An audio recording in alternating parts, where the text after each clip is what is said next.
The Easter Island giant heads are so popular that they even have their own emoji. Their true meaning has been a mystery for hundreds of years. But it looks like we at least know how they were built and transported to their permanent location. The Moai statues consist of 3 parts: a large yellow body, a red hat or top knot, and white inset eyes with a coral iris. Around 1,000 of them were created. The main bodies of most of the statues were made out of volcanic tuff from a local quarry in what used to be a volcano. The material is easy to carve, but not so easy to transport. That's probably why researchers found over 300 unfinished moai back in the quarry. The rest of them stand in various locations, facing the villages as if watching over the locals. So, it looks like the statues were carved lying on their backs. Then, their creators detached them from the rock, moved them down slope, and set them in a vertical position to finish the work. Once it was done, it was time to get the statue to its platform. Now, if you've ever moved houses, you know how physically hard it is. So, imagine having to move a statue that is about half as heavy as a house without a car or any modern equipment for a distance of 3 miles. The locals must have invented some original way of doing it, and scientists tried to recreate it to guess what it was. They tried pulling moai replicas on wooden sleds. They thought someone could have used palm trees for that purpose, but this theory has been debunked. The most successful experiment so far was wielding ropes to rock the statue down the road in a standing position. This method sounds real because the local Rapa Nui legends mention that the moai walked from the quarry. And, of course, they needed a good road to get there. In the early 20th century, researcher Catherine Rutledge identified an 800-year-old road network on the island. It was a bunch of pathways around 15 feet wide going from the quarry. She thought that those roads were ceremonial and not built just for the statues. She wasn't a famous scientist back then, so others mostly ignored the theory. Several decades later, famous Norwegian adventurer and archaeologist Thor Heyerdahl published his theory. He mentioned that the roads were built exclusively to transport the moai, and some of the statues were dropped along the roads for some reason. But in 2010, researchers found that the statues weren't randomly dropped. They actually reached their final destinations, as they were all set on hidden platforms. Plus, the road floor was U-shaped, so pulling massive statues along them wouldn't be easy. You can still find roughly 15.5 miles of these roads on the island, and see them from satellite images. And it looks like Catherine Rutledge was right about them. The roads were probably built for pilgrims to a sacred volcano, and the moai standing by them were sort of signposts. Halfway across the world in southern England lies another mystery made of stone, a massive sound illusion, a symbol of unity, a burial ground, or more. Scientists are still debating the purpose of Stonehenge. It took Neolithic builders around 1,500 years to construct this beauty made of roughly 100 stones standing upright in a circle. Millions of tourists come to see it every year, and heritage protectors were worried about the modern road snaking close to the landmark. That modern road is now sunk into the ground below the grass level. And even though archaeologists assumed they could find an older road under it, they didn't have any high hopes. But when they took off a layer of asphalt, they noticed 2 parallel ditches that were nearly perpendicular to the road. The ditches connected the shortened sections of the avenue. That's what the archaeologists call the ancient pathway leading up to Stonehenge. It proves that the ancient people used to visit the monument for their purposes, and probably some ceremonies. Another interesting find during a dry summer was 3 dry patch marks within the stone circle. It looks like they were left there by 3 massive boulders. So Stonehenge could have been a full circle once. In 2021, archaeologists found a Roman road submerged in the Venetian lagoon. The fact that it runs there on the bottom for nearly 4,000 feet is proof that the Romans were here before sea levels rose and flooded the area. It supports the theory that there was an important settlement here centuries before Venice was founded at the spot in the 5th century CE. The ancient Romans were great at many things, and one of them was building roads. And it looks like they weren't afraid to work on the trickiest terrain. Scans have shown that the ancient road was built right on the beach, and it requires some serious skills. Imagine a village from over 1,000 years ago frozen in time. There's still half-eaten food on the tables and personal things left in a rush. It's all preserved so well because it's covered by volcanic ash. Researchers found this village in 2011 in modern-day El Salvador. They believe there was a mass celebration in a Maya village called Seren over 1,400 years ago. The whole village was there, preparing the main temple for a ritual when a nearby volcano erupted. The 200-plus residents had no time to rush back to their homes. To save their lives, they had to flee the plaza and run south on a raised road called Sacbe. They managed to escape from the plumes of volcanic ash. In addition to being a superhero and saving all the people, the road had another cool feature. All Sacbe roads had an outer layer of stones. But this one was made of ash. Ironic, isn't it? It proves that the Maya people didn't only use stones to build their roads. Archaeologists discovered several coins in Jerusalem when they were excavating an old street. When they saw the minting dates, they realized the road was built when Pontius Pilate was the Roman governor of Judea. Since he was the local ruler, it's almost clear that he gave the order to build the road. The pilgrims most likely used this road to reach the Temple Mount for worship. The pathway, which was laid with over 10,000 tons of limestone, was almost as broad as a London bus is long. It had been there for 2,000 years. It's not common that you find such a luxurious road, and it's not clear why a Roman governor would spend so much money on the road. It was probably his attempt to make the city's population like him. Plus, it was a great way to show he had both money and influence. The Old North Trail is an ancient highway that the inhabitants of North America used for 10,000 years, first on foot, then with dogs, and finally with horses. The first travelers moved around the continent down its paths for thousands of miles long before the first Europeans arrived, and even during the last ice age.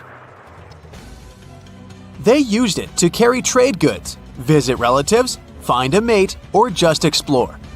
Researchers keep finding evidence that the stories and legends of the Blackfoot Indians about this trail are real. And it could be even the road that served one of the most massive human migrations.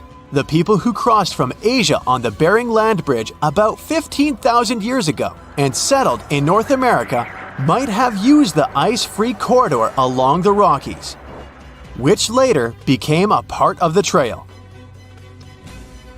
The Nakasendo Highway was built in the 17th century during the Edo period of Japanese history to link Kyoto and Tokyo.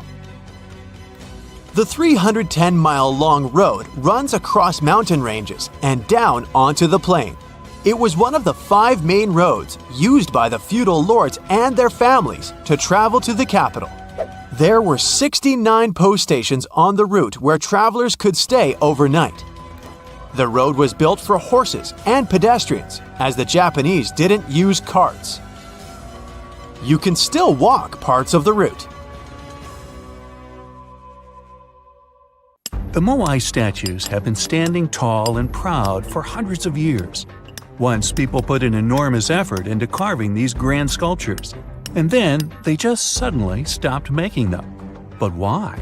Let's figure out this mystery. Easter Island, located 2,500 miles east of Tahiti, has an area of 63 square miles. To this day, it's one of the most isolated islands in the world. Once it was covered with forests, filled with different trees and ferns.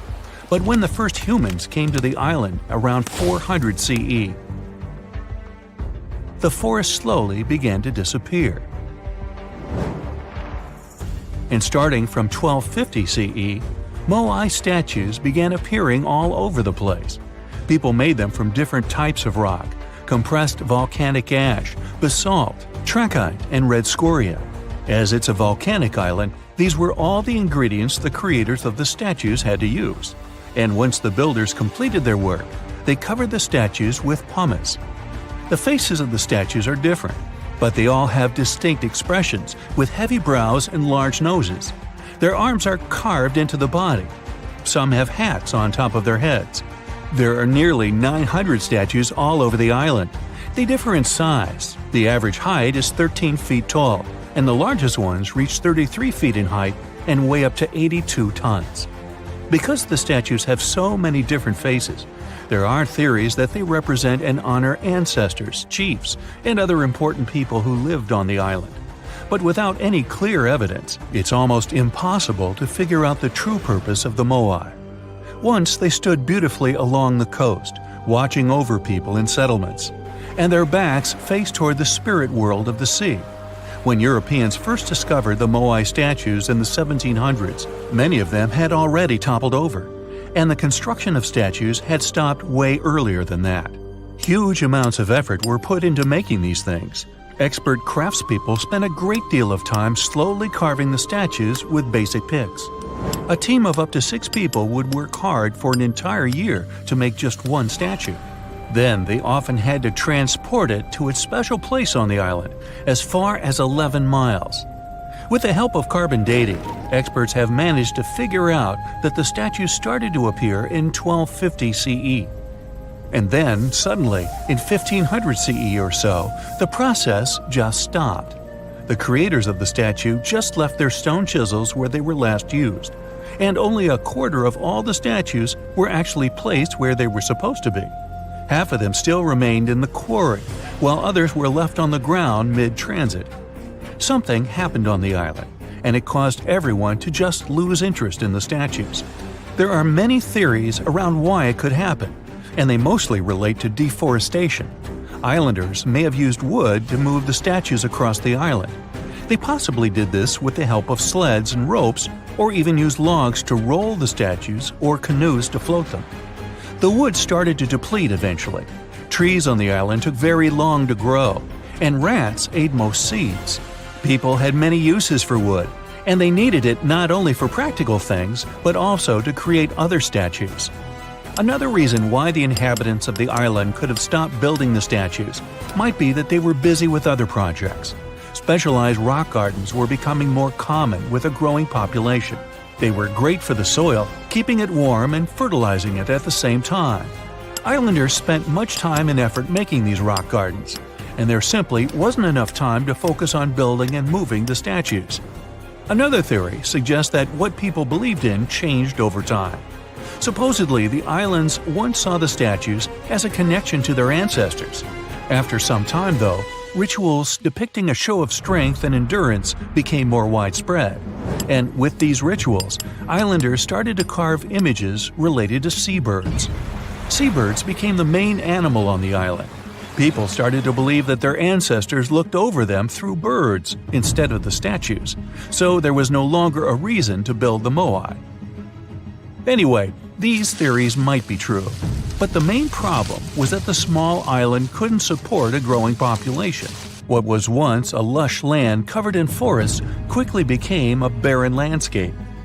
For the first few centuries, people relied on forest resources, but agriculture became more important sometime after 1550, when forests disappeared.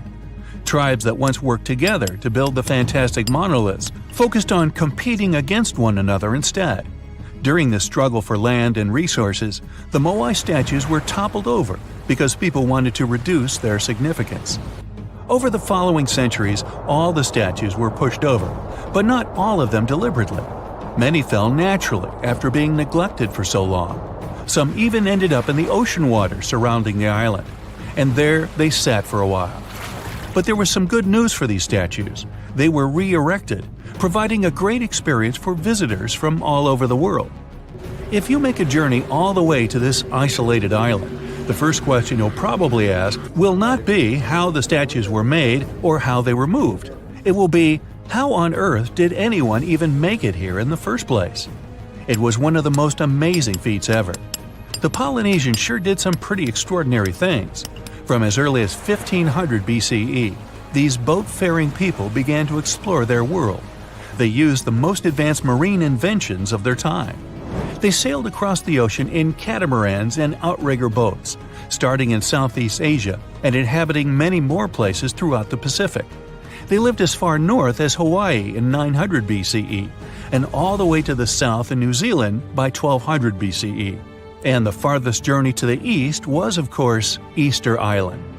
In only a few hundred years, these early sailors inhabited an area of thousands of square miles. They simply memorized where they had already been and, this way, managed to navigate the ocean. They used a wide range of techniques. They watched the sun as it rose and set during the day. Stars helped them at night. If it was overcast and sailors couldn't figure out direction visually, they used other brilliant methods. They watched the movements of ocean currents and wave patterns and paid attention to bioluminescence in the water. These patterns helped them find where specific islands were located. These seafarers even understood how islands and atolls in the distance caused air and sea interference patterns. Birds provided them with certain signs too. Some of them migrated long distances from one island to another, which gave travelers some kind of a visual connection for their route. Other types of birds had specific feeding times. Sailors knew when and where they hunted and directed their boats depending on where these birds fed. Vikings certainly get way too much credit for their seafaring abilities. Where they used a sun compass, the early Polynesians relied purely on the knowledge of how nature itself could guide them. Their skills were so advanced that in 1769, Captain James Cook, an English explorer, even hired a Polynesian navigator because of his extensive knowledge of the seas. But even more surprising was the fact that he drew a map from memory. It covered an area that was 2,000 miles wide.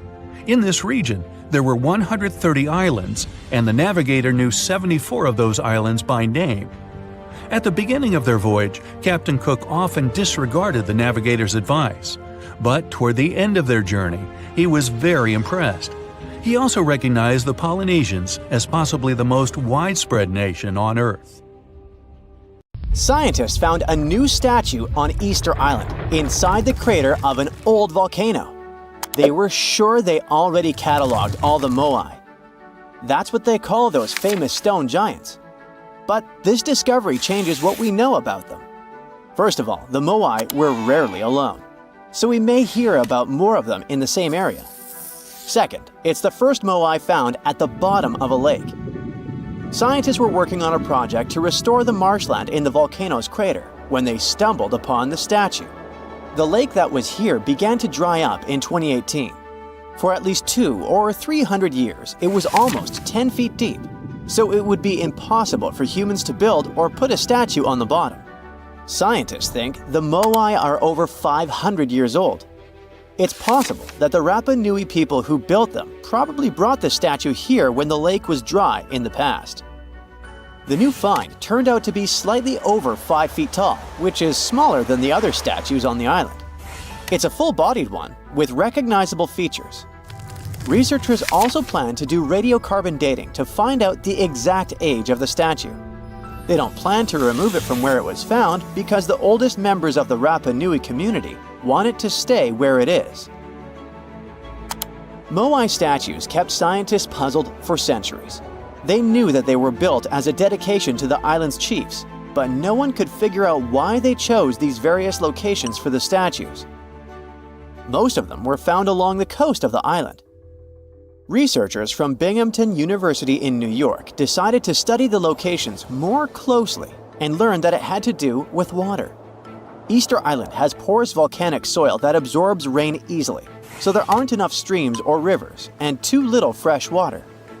Hundreds of years ago, the island's people relied on groundwater discharge to get drinking water. The water, stored deep underground in rock or soil layers, called aquifers, reach a point where it flows up to the surface. When this underground water emerges near the coast, it mixes with the salty seawater, but the salt level remains low enough that the water is safe to drink. The islanders used to collect this water directly from the spots where it flowed out. And it looks like that's why they built the Moai along the coast, right near their most important water source. The main bodies of most of the statues were made of volcanic tuff from a local quarry in what used to be a volcano. This material is easy to carve, but not so easy to transport. That's probably why researchers found over 300 unfinished Moai back in the quarry. The rest of them stand in various locations, facing the villages. It looks like the statues were carved lying on their backs. Then, their sculptors detached them from the rock, moved them downslope, and set them in a vertical position to finish the work. When it was done, it was time to move the statue to its platform. And we're talking about moving statues that weighed around half as much as a single-story, unfurnished house without a car or any modern equipment for 3 miles. The locals must have invented some original transportation method. Scientists tried to recreate it and pulled Moai replicas on wooden sleds. They thought someone would have used palm trees for that purpose, but this theory has been debunked. The most successful experiment so far was wielding ropes to rock the statue down the road in a standing position. This sounds legit, because the local Rapa Nui legends mention that the Moai walked from the quarry. And of course, they needed a good road to get there. In the early 20th century, researchers Catherine Rutledge found an 800-year-old road network on the island. It was a bunch of pathways around 15 feet wide going from the quarry. She thought that those roads were ceremonial and not built just for the statues. She wasn't a famous scientist back then, so others mostly ignored the theory. Several decades later, famous Norwegian adventurer and archaeologist Thor Heyerdahl published his theory. He mentioned that the roads were there exclusively to transport the Moai, and some of the statues were dropped along the way for some reason. But in 2010, researchers found that the statues reached their final destinations because they were all set on hidden platforms.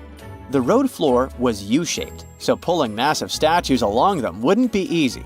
You can still find roughly 15 miles of these roads on the island and see them from satellite images. Scientists used to believe that the Rapa Nui people made Easter Island unlivable and ruined their own civilization.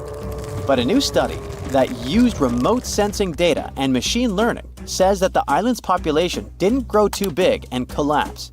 Instead, the islanders figured out how to live in this challenging place and kept their population small and steady for hundreds of years. Researchers found amazing rock gardens as proof for this new theory. Easter Island, or Rapa Nui, is one of the most remote places on Earth where people live. It's surrounded by the Pacific Ocean. Central Chile is 2,200 miles to the east of it, and French Polynesia is 2,600 miles to the west. The island, which is 63 square miles in size, is made entirely of volcanic rock. But the volcano stopped erupting a long time ago, so Rapa Nui's soil has lost most of the useful nutrients that lava once brought here.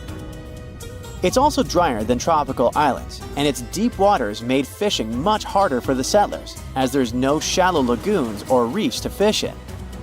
So, the islanders came up with a smart farming method called rock gardening to survive here. They spread rocks of different sizes over the soil and planted crops like sweet potatoes and taro between the rocks. The rocks protected the plants from harsh winds and salty air and helped regulate the soil's temperature. They also slowly released minerals into the soil, so it became healthier for growing food.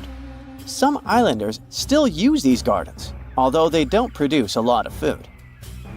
People in places like New Zealand, the Canary Islands, and the US Southwest have used similar techniques to grow crops in uneasy environments. While scientists are solving Easter Island mysteries, the island itself is teaching them something new about how the Earth's mantle works.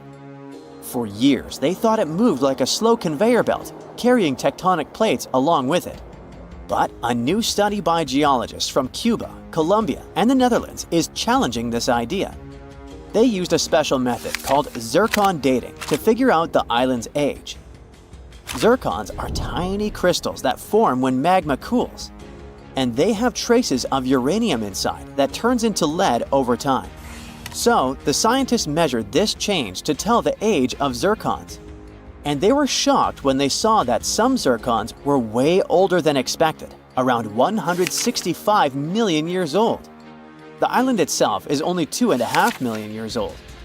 The scientists found that these ancient zircons came from deep inside the mantle, under the tectonic plate, by magma from earlier volcanic activity. Easter Island's volcanoes are part of a group called hotspot volcanoes, formed by hot plumes of rock rising from deep within the Earth. Normally, these plumes stay in one spot while the Earth's crust moves above them and creates a chain of islands, like Hawaii. But the discovery of ancient zircons on a younger island shows there's more going on deep underground than we thought. Research showed that 165 million years ago, a giant volcanic plateau existed where Easter Island is now. But 110 million years ago, it sank under Antarctica because of tectonic subduction. Ancient zircon minerals stayed put and didn't travel away with the mantle conveyor belt. So, it looks like the mantle near hotspot plumes doesn't flow as much as scientists used to think. It stays still. This new idea could lead to big changes in how we understand plate tectonics and how the Earth's inside moves over time. About 14,000 years ago, some super skilled builders from another planet landed on Earth. Their mission was to help build a massive stone complex with perfectly interlocking blocks. They used some advanced technology, centuries ahead of their time, and once the job was done, they disappeared without a trace. This is not a sci-fi plot, but one of the theories trying to explain the mystery of Puma Punku. Scientists don't officially accept it, but they still don't know for sure how, when, and who built this impressive construction. Puma Punku is part of the ancient city of Tiwanaku, near Lake Titicaca in Bolivia. Tiwanaku is an important place in Inca traditions. They believed it to be the place where the world was created. Historians believe Puma Punku was built around 536 AD. The first Europeans discovered it in the middle of the 16th century. At the heart of Puma Punku, there is a huge, terraced platform filled with massive stone blocks, some as big as a school bus. The largest one weighs a jaw-dropping 131 tons. That's heavier than 20 elephants. Even the smaller rocks are as big as a couch. Archaeologists believe there were at least 5 big gateways, as well as several smaller ones that may have been part of a grand monument. The site is built using 2 types of stone, red sandstone and andesite, which is one of the hardest rocks on Earth. The 8-shaped blocks of the construction fit together like puzzle pieces. They all look the same, as if they were mass-produced in a factory. But that should have been impossible for an ancient civilization. Even the smaller rocks are as big as a couch. These blocks were carved with precise holes and grooves to fit together. Builders made perfectly straight lines, cut identical angles, created smooth surfaces, and drilled holes. Some scientists believe they may have used advanced techniques, but there's no record of the tools they used. It took another 1,000 years before other civilizations could match this level of precision. One of the biggest mysteries is how these enormous stones were transported. Puma Punku sits high up in the mountains at 12,600 feet above sea level. So high that even trees don't grow there. The builders didn't have wheels, cranes, or modern machines. Yet somehow, they moved these heavy blocks miles from their original locations. Some scientists think they used llama skin ropes and ramps, but no one really knows for sure. The most commonly accepted version is that the Tiwanaku civilization, which thrived in the region between 500 and 1000 CE, built this impressive site. The complex was enormous and had many different areas. A western court, a large open area in the center, and an eastern court that was surrounded by walls. Long ago, it must have been incredibly beautiful, with polished metal plaques shimmering in the sunlight, brightly colored fabrics and ceramics decorating the buildings, and people in elaborate costumes walking through the plaza. But something doesn't add up here, as the Tiwanaku people never wrote down how they built Pumapunku. They would have probably left some clues if they had accomplished something like this. Plus, the Tiwanaku people didn't have the high-tech equipment needed to carve and move giant stone blocks with perfect precision. The architectural historians who first studied the place professionally concluded that a hammerstone couldn't have done such a fine job. They found no metal tools that were used in the construction process. That's why they suggested they might have used some unconventional tools the historians didn't even recognize as tools. There's a theory that these ancient builders might have had a way to soften stone to make it easy to carve before it hardened again. Or maybe they poured liquid stone into molds, just like we make concrete today. If it's true, this would mean an advanced civilization existed in South America long before we thought. Some researchers even think it had to do with the theory of Atlantis, or other lost civilizations that may have had immense knowledge before a global catastrophe wiped them out. Local legends say that powerful deities used incredible powers to lift and shape the massive stone blocks. And some people believe Pumapunku was so advanced that the builders must have had help from visitors from outer space. The perfect cuts and massive stones look like something from modern construction. The supporters of this theory also say that some carvings at Tiwanaku show figures wearing helmet-like shapes, so they could be left by space travelers. Scientists from the University of California, Los Angeles, decided to officially debunk this theory. They created a digital model of Pumapunku using super precise measurements from historical records. Then, they used a 3D printer to make a miniature version of the site at 4% of its original size. Once the pieces were printed, the team sorted them by size, shape, and design, like a giant puzzle. They noticed that some blocks had special grooves for holding metal clamps, and others had ornamental carvings. When they finished their model, they realized one of the buildings had a very familiar design. It looked just like structures from two nearby sites. This was solid proof that Pumapunku was built by humans, not visitors from outer space. Over the centuries, people stole stones from Pumapunku and moved them around.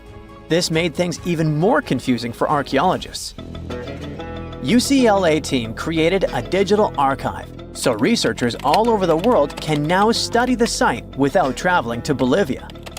So maybe we'll hear about the new twists in this mystery soon. Another construction from the past that still impresses us with extreme precision is the Serapeum of Saqqara, a burial place built around 3,000 to 3,500 years ago. A French scientist accidentally discovered it in 1850. Inside the Serapeum, he found a long underground hallway. On both sides of the hallway, there were giant stone rooms, and inside those rooms, there were huge granite sarcophagi. These sarcophagi were not built for people, but for the sacred Apis bulls. These bulls were treated like royalty, as the people believed they were chosen by deities. The Egyptians believed these bulls were the incarnations of the deity Ptah and had magical powers to protect their kingdom. Some of the stone boxes inside the Serapeum weighed around 70 tons. They were made with perfectly straight angles and smooth surfaces. Scientists noted roller marks on the floor and found wooden winches with levers, which the Egyptians likely used to move the sarcophagi. Since the burial chambers were lower than the hallway floor, workers filled them with sand, rolled the sarcophagus into place, and then slowly removed the sand to lower it perfectly into position. A stone inscription found in the Serapeum said it took 28 days just to move one of these stone boxes. Even though these sarcophagi were meant for bulls, they were way bigger than needed. pharaohs, who were the rulers of Egypt, were buried in tiny coffins. So it's really weird that these boxes were so enormous. Another question is why they used granite, which is so hard to carve, instead of limestone. Some people believe the stone boxes weren't just tombs. They might have been ancient energy generators. The Egyptians knew about fermentation. If someone placed food or meat inside a perfectly sealed granite box and let fermentation happen, pressure would build up inside. Granite contains quartz, a special crystal that creates electricity when squeezed. As pressure increased, the box's lid could pop open, releasing gas. Ancient drawings found in the Serapeum show stones stacked on top of the boxes, which might have been used to make the lids even heavier and help produce more electricity. Thousands of years later, when explorers opened these boxes, they only found bull bones, maybe because all the organic material had disappeared over time. Scientists still aren't sure if the massive stone boxes were actually ancient energy systems, so the mystery lives on. There you are, trekking across a desert on foot. It's hot, you're terribly thirsty, and now you gotta walk around this stupid wall. Wait, a wall in the middle of a sandy, lifeless nowhere? Exactly, a wall in the northern Saudi desert. Archaeologists have just made a super exciting discovery, and what they found was not just a single wall. No, it was a whole ancient walled city that might date back to 2400 BCE. They think this place was home to around 500 people and could have been used for 1,000 years. This discovery is groundbreaking. It means that the area could have been way more advanced than anyone expected. This city was well organized, with different zones for living, towers and strong walls for protection, and different sections for all kinds of daily life. This ancient city, now called Al-Natab, was basically an oasis town. And it's great since it can give us a peek into what life might have been like in this desert thousands of years ago. Apparently, they had clearly separated areas, like residential sections, a cemetery, farmland, and even a town center. This oasis city, found in the Khaybar area, is the first big organized settlement from the 2nd or 3rd millennium BCE that researchers have uncovered in northwestern Arabia. The first surveys show that this town, which covered about 6 acres, had several districts, including the residential area, the cemetery, and the legal one, with courts. The houses were set up in neat rows, all connected by small roads. Those streets kept the residential area separate from the rest of the town. Back then, most people in this region were nomadic herders, always moving around. But archaeologists have been sure that during the Bronze Age, Northwest Arabia had small walled towns and oasis centers scattered across it. These connected oasis towns were unique, offering secure places for people to live, store goods, and trade. They started showing the beginnings of urban planning, which hints that people of that time were already starting to settle down and organize communities more seriously. The research team estimated that there were about 50 homes in Al-Natab, but that number could go up to 70 as they keep digging. They think that a few hundred people lived there, and probably one of the coolest things is that some houses went up to 3 stories tall. Built on a slope near a couple of major trade routes, this city was set up in a prime spot. Now, one of the most impressive things about this place is its water supply. The oasis had springs and aquifers, which are underground water sources, and such conditions were perfect for farming. Those water sources meant residents could grow their own food, making the town self-sufficient. The outer walls probably helped control who could enter the town and get access to its resources. This settled way of life was an impressive shift from nomadic living to a more agro-pastoral lifestyle, which means a mix of farming and herding animals. Another find that supports this theory is a bunch of tools, like grinding stones, mortars, and pestles, discovered inside the town. People there must have ground grains and prepared food. They had a diet of cereals, meat, and milk from animals they raised themselves. These astonishing findings show that the inhabitants of the town could easily feed themselves and were surprisingly advanced for that time.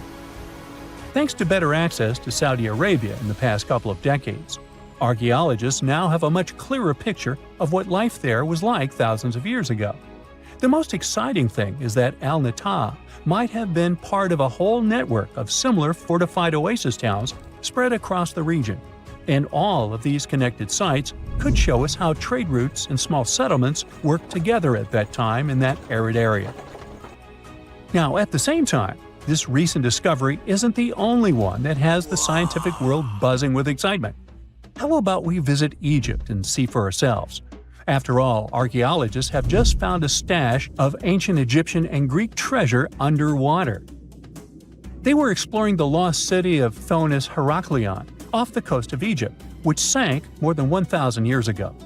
This city was legendary, and nobody even knew where it was until it was rediscovered in 2000. Now they're uncovering more and more, and on this dive, they found a pile of gold and silver treasures. Those were probably used in rituals to bless Egyptian pharaohs when they took the throne. The researchers even found an ancient Greek temple dedicated to Aphrodite and some super-old Greek weapons. Frank Gaudio, the lead archaeologist, said it was astonishing that those delicate objects had survived the disaster that brought the city down.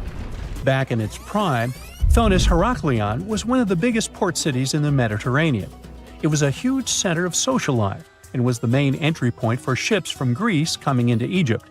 But tragically, due to rising waters, earthquakes, and a catastrophic tidal wave, the soil underneath the city literally turned into mush, and then the entire city sank into the Mediterranean. It was forgotten until Gaudio's team found it in 2000.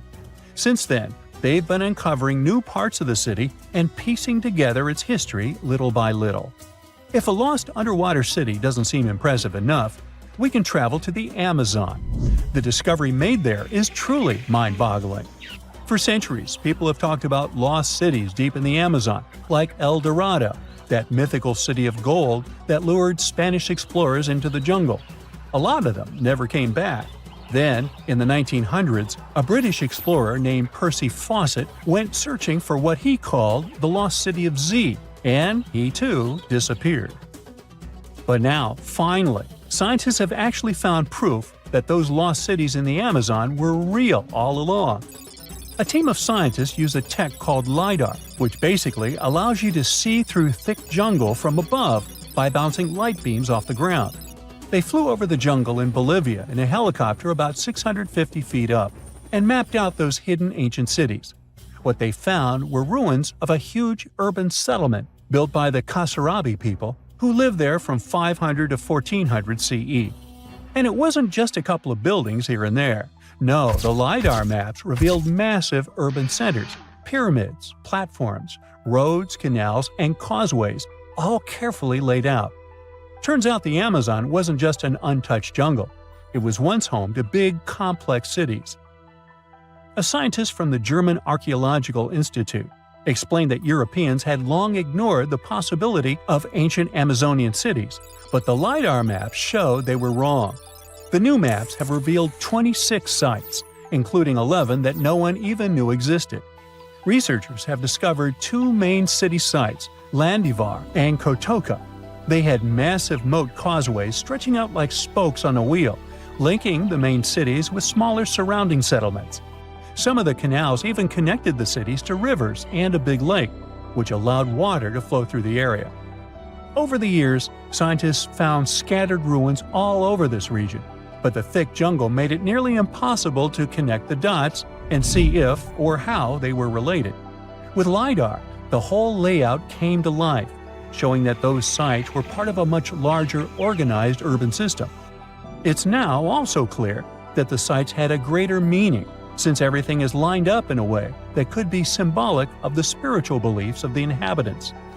The Kasarabi culture isn't as famous as the Maya, but they had a thriving society in an area that faced huge challenges, like yearly flooding. And although the nearby Andes had their own monumental sites, the Kasarabi were doing something absolutely unique. They even had reservoirs to store water, which suggests they might have been dealing with occasional droughts, which is pretty unusual for the Amazon. Actually, those terrible droughts could be why the Kasarabi eventually left their cities around 1400 CE. Hey there, curious history buffs. Have you heard the legend of the ancient race of giants of Nevada? Yes, I'm talking about actual giants that allegedly lived thousands of years ago. Now I know what you're thinking. Giants, really? Well, archaeological finds add fuel to this debate too. And here's where it gets interesting. Lovelock Cave was indeed used as a burial site, and some of the remains found there are much larger than average human bones. The cave is by the Humboldt Sink in western Nevada. It was once part of an enormous lake, which eventually dried up, leaving a number of smaller ones, including the Humboldt Sink. The cave became the home of the Site-Ka tribe. According to the legend, these red-haired giants were so big that they had to be buried in the cave itself. Indeed, later on, archaeologists discovered 8 to 10 foot tall skeletons. This legend started to unfold when a mining engineer named John T. Reed talked to the locals in 1886. Once Reed saw the cave, he knew he was onto something. The news spread soon, but the cave was attracting another type of attention too. The deposits of a fertilizer known as guano were discovered inside the cave. So a mining company began excavating the precious resource in 1911 and soon shipped more than 250 tons of the fertilizer to San Francisco. Unfortunately, some of the human remains and artifacts were neglected and lost in the mining process. This led to an official excavation in 1912 and 1924. After the top layer of guano had been mined, strange objects started to surface. Around the area, the earliest evidence of human habitation dates back about 4,000 years. The Lovelock culture lasted for some 3,000 years, and they left us with 10,000 stunning artifacts. The pits in the cave were like a series of time capsules hidden at different depths. Archaeologists determined the age of each pit by its depth. It turns out that many different groups used the cave for storage over a really long time, and the things they stored there give us a really cool glimpse into their cultures. It's like a giant ancient storage unit full of hidden treasures. What have the researchers found besides the giant bones, you might ask? Some other bodies were mummified using a method similar to the one applied by ancient Egyptians. These remains also had something in common with the bodies discovered as far south as Lake Titicaca. Both mummies had some red hair, yet there are scientists who believe this reddish hue is the result of the interaction with the environment in which the bodies stayed. So, while the story of the red-haired giants may be a wild and intriguing tale, not everyone is convinced. Some experts believe that the bones found in Lovelock Cave are simply the remains of prehistoric animals, like mammoths or sloths. But others insist that there's something more to the story. Other relics, such as finely crafted baskets and exquisite duck decoys made from tule fibers, were also found there. In any case, this cave is worth the attention it gets. By the way, you can still visit this cave today and see the pits of different depths with your own eyes. But let me tell you one thing, it's in a hot, dry, and isolated place. Archaeologists have made another discovery that seems to be straight out of a legend. They think they found the palace of the one and only Odysseus, who was the legendary Greek king of Ithaca and the hero of Homer's epic poem. Move over, Indiana Jones. We've got some real-life adventure happening here from around 1300 BCE. Apparently, this is the only palace mentioned in Homer's epic poems that hasn't been found. The excavations have been made on the Ionian Islands, and the view from the ruins found on the island of Ithaca are exactly as described in the Odyssey, says the professor who led the excavation team. Known to the ancient Romans as Ulysses, the Greek hero took 10 years to return home to Ithaca after the fall of Troy. For many years, Homer's other epic, called the Iliad, which tells the story of the protracted siege of Troy by the Greeks, was regarded as a myth too. But then, in the 1870s, Troy was rediscovered in modern-day Turkey's Çanakkale city. So, if they found Troy, who's to say they couldn't find Odysseus's home?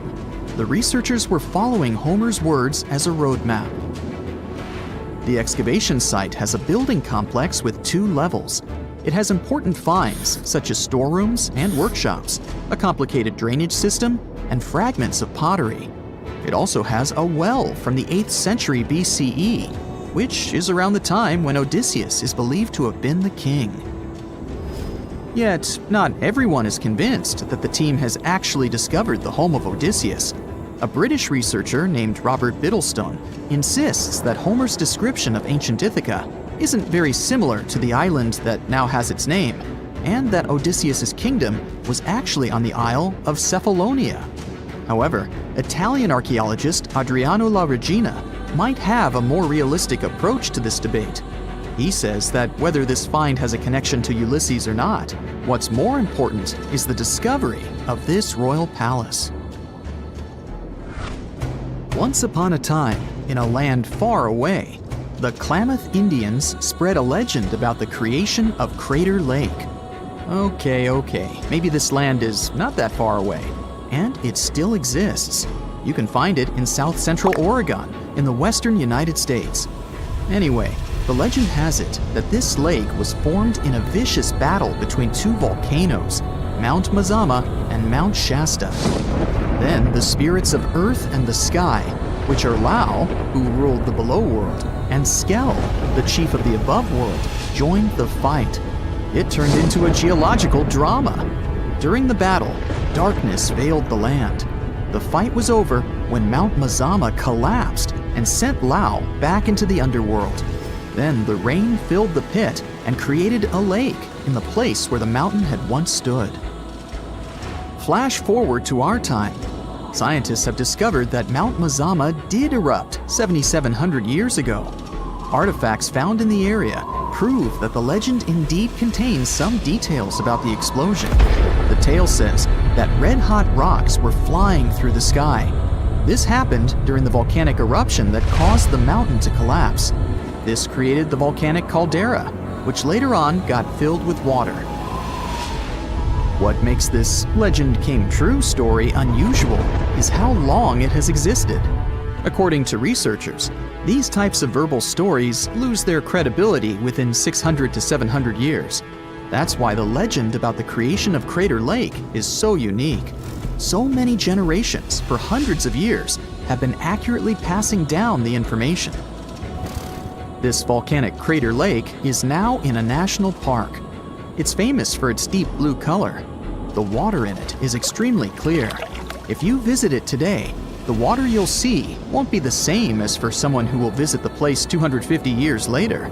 Because there are no rivers flowing into or out of the lake, the existing water evaporates and the lake gets filled again by rain and snowfall. Basically, every 250 years, the water is replaced. Plus, this lake is almost 2,000 feet deep, which makes it the deepest lake in the United States. Swimming is okay in the lake, but there's only one legal and safe trail to get to the shore. There are other activities, such as fishing and boat tours. Shared human experiences, such as birth, marriage, and aging, may explain why certain tales are shared globally. Similar struggles and obstacles faced by humans around the world generate similar themes in traditional stories about love, parenting, and mortality. So, do you have legends or tales you've heard of from your grandparents? Who knows? Maybe your ancestors too witnessed a cool historical event. Welcome to Rapa Nui, better known as Easter Island. It's a tiny speck in the vast Pacific Ocean, 2,200 miles away from the coast of Chile. This island is most famous for its eerie Moai statues. This place is also home to one of the most mysterious writing systems in the world, called Ronga Ronga. We found it on 27 small wooden tablets. For years, historians have been arguing about the true history of these tablets, and now we might have found the truth. Humans first set foot on this island in the 12th century. For many years, it was home to the Rapa Nui people. They were pretty isolated out there in the Pacific Ocean until Europeans arrived in the 1720s. Europeans brought with them lots of troubles, leaving only a small fraction of the native population alive. Later in the 19th century, A missionary, Eugene Iro, went to the island and discovered the wooden tablets with intricate symbols carved on them. He wrote how marvelous they are, but there are hundreds of them on the island, and that they can be found in every household. But unfortunately, not all of them survive to this day. We've only got 27 of them. Some of them were heavily weathered, burned, or otherwise damaged, and now they're scattered all over the world in museums and private collections. Some of the language's artifacts were carted off to Tahiti and then to Europe by Europeans, leaving none behind on Easter Island itself. The 4 sacred tablets found their home in a congregation in Rome.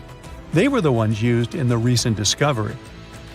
For years, historians have been arguing whether this writing system was made up by the islanders themselves or they borrowed it from Europeans. To find the truth, they decided to use a technique called radiocarbon dating. All organic materials, like wood, charcoal, and so on, contain a tiny amount of a radioactive form of carbon called carbon-14. When life comes to an end, things stop taking in carbon-14, and the amount they had starts to decay over time.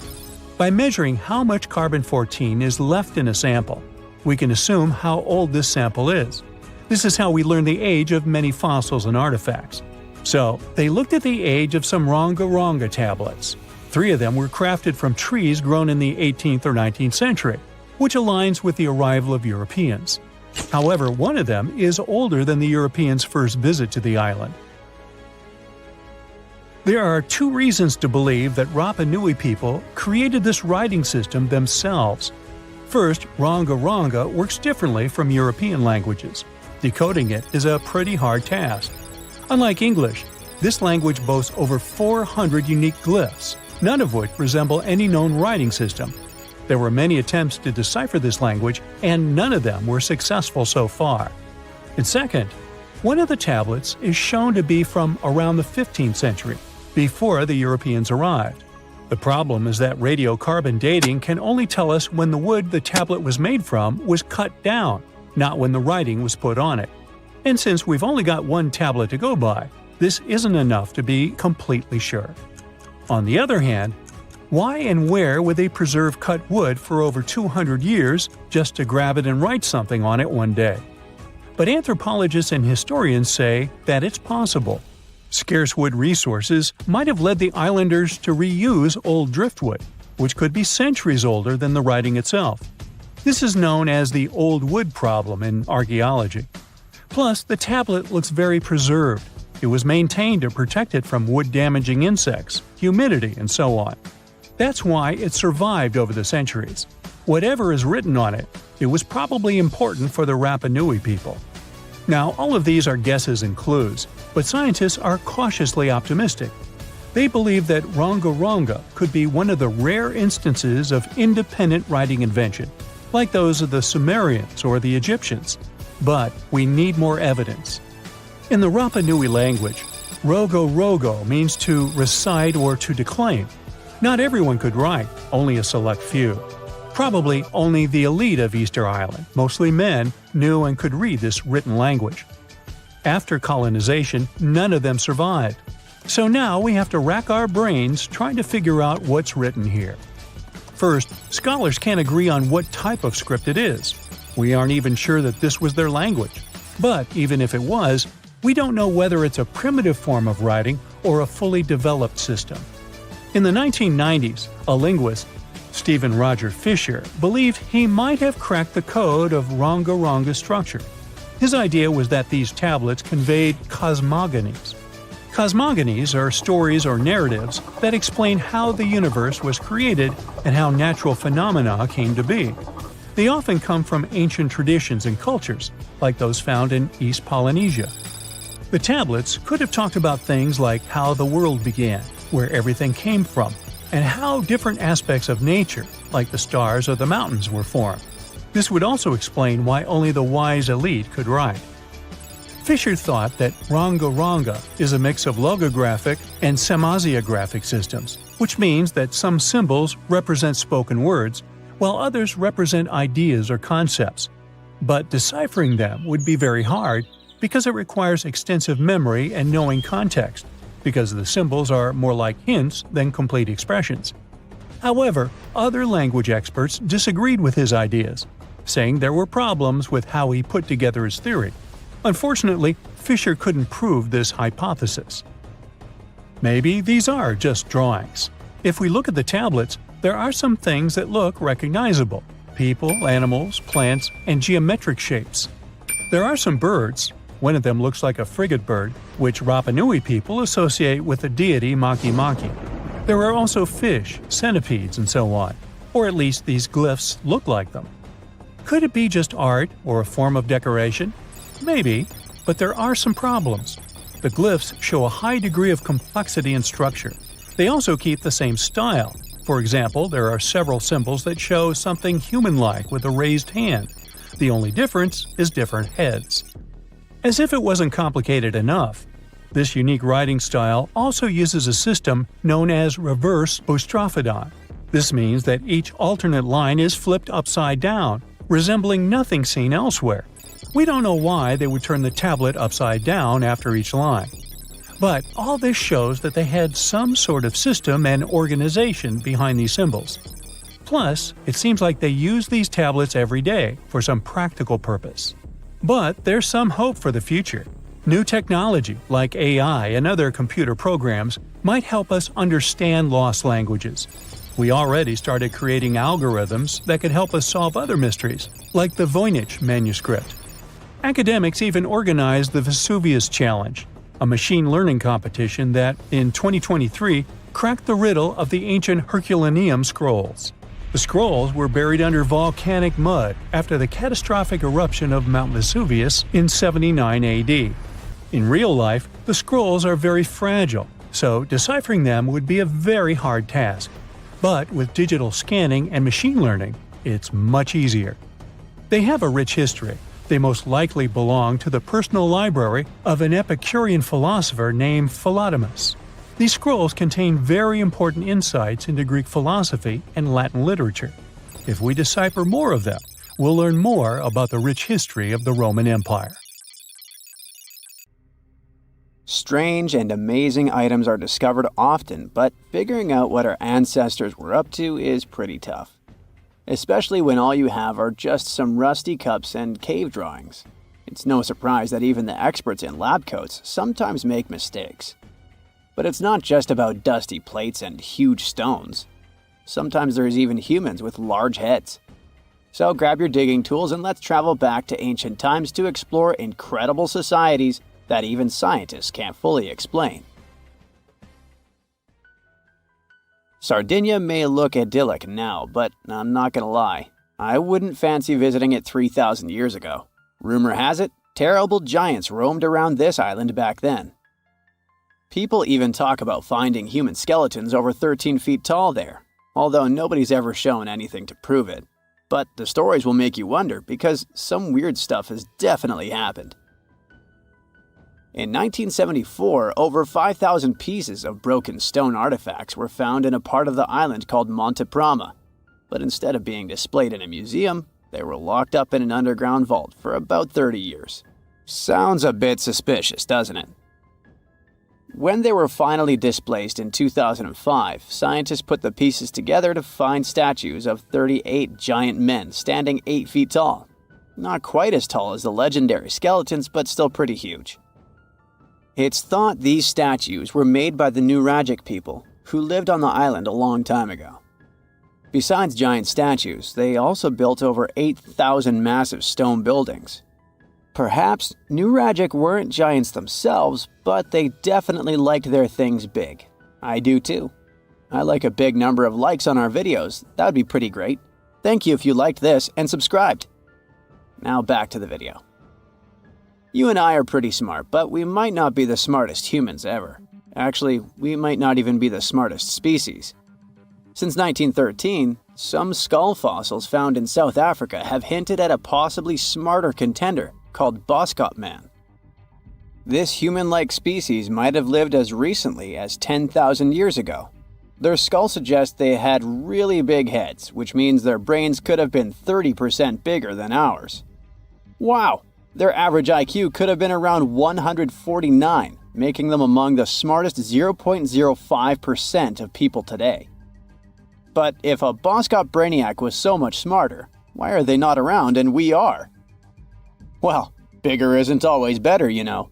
Our brains are a lot bigger than our ape relatives, mainly in the prefrontal cortex. This part helps with high-level tasks like making decisions, remembering things short-term, and being aware of ourselves. The parts of the brain that handle our senses and movements haven't really grown much. So, maybe the boss cops spent too much time dwelling on the past rather than doing practical things like hunting. But this is all just guessing. We really don't know what happened to these clever cousins of ours. Some people even argue that boss cops weren't any different from us, with the only evidence being parts of skulls. The jungle is huge.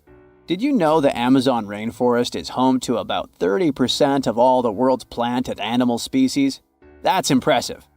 However, the history of one native species, humans, has long puzzled scientists. The mysterious Kasarabe people lived here for hundreds of years and then vanished around 1400 AD. People thought the Amazon only had a few scattered tribes, but recently we discovered big, unusual shapes in the ground called geoglyphs.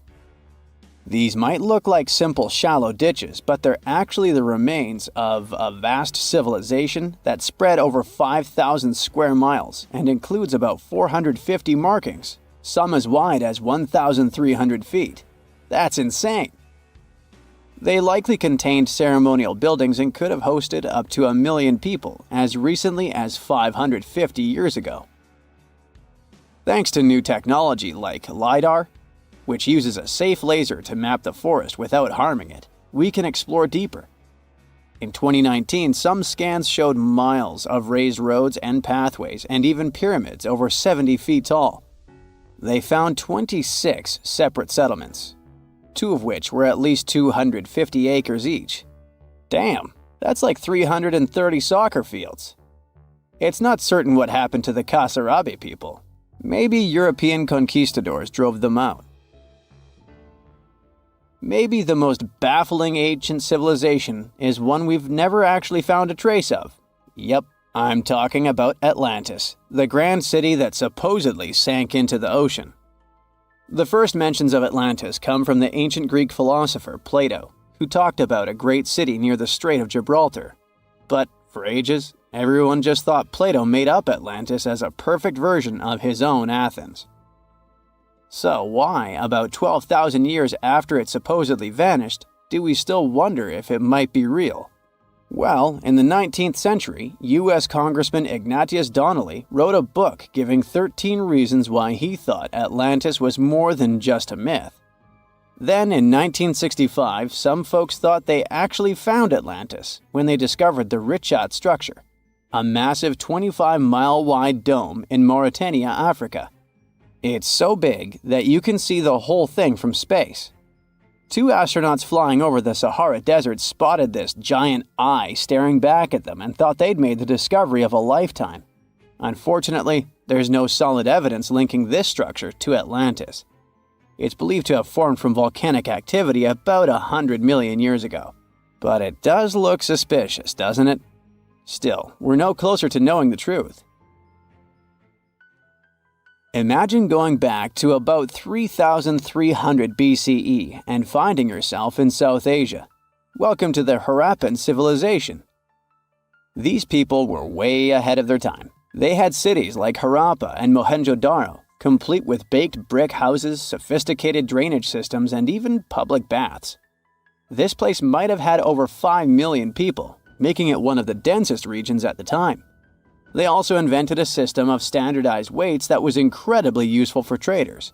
And trading they did. These people had connections stretching all the way to the Middle East, thanks to their great skills in metallurgy. They even had a form of ancient branding.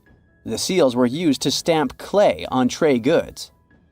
Despite being so advanced with a thriving urban life, there's a whole bunch of mystery shrouding their language and script. We've got bits and pieces of their writing, but no one's deciphered them yet, even with all the technology we have today. We also still don't know how exactly their society worked. It looks like they didn't flaunt their social status as much as other civilizations. No grand palaces or massive monuments. Instead, their largest buildings might have been granaries. They sure were practical. Unfortunately, all good things must come to an end. Around 1800 BCE, this bustling civilization started to decline, possibly due to shifts in river patterns. As the environment changed, the Harappans packed up, moving towards more hospitable lands. Ever heard of the Minotaur? The beast with a bull's head and a man's body, hunting the bravest travelers in a massive maze. Well, this wasn't just any old tale. It was one of the most popular dramas of the ancient world, and it was inspired by this place, the island of Crete. The Minoans lived here during the Bronze Age. They had stunning palaces, amazing frescoes, and a culture so rich it still fascinates historians to this day. They built places like Knossos, which was so complex with its multi-story buildings and elaborate hallways that it might have inspired the whole labyrinth myth.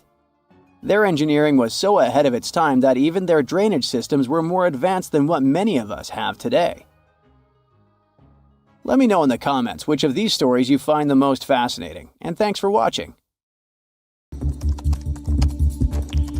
You're traveling through Google Earth to find the perfect vacation spot when suddenly you come across something pretty unusual.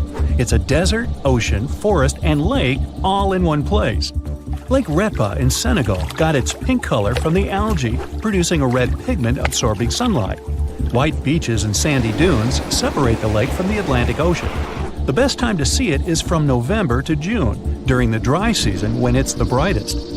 Around 3,000 people work at the lake every day, collecting salt that it's full of. Because of that, the fish living here are 4 times smaller than those in a normal environment. The lake is also famous because the Dakar Rally used to have its finish line here. You reach for a soda and accidentally scroll down from your new favorite destination. 2 minutes of scrolling later, you realize you've found an introvert's dream. The island of Tristan da Cunha is an active volcano that hosts the most remote permanent settlement in the world. It's home to around 250 people, and their nearest neighbors are 1,800 miles away. Talk about distant relatives. The only way to get there is by boat, and it's a 6-day-long trip from Cape Town. You need special permission to set foot on the island, and ticket sales are super limited. Well, let's scroll back to civilization.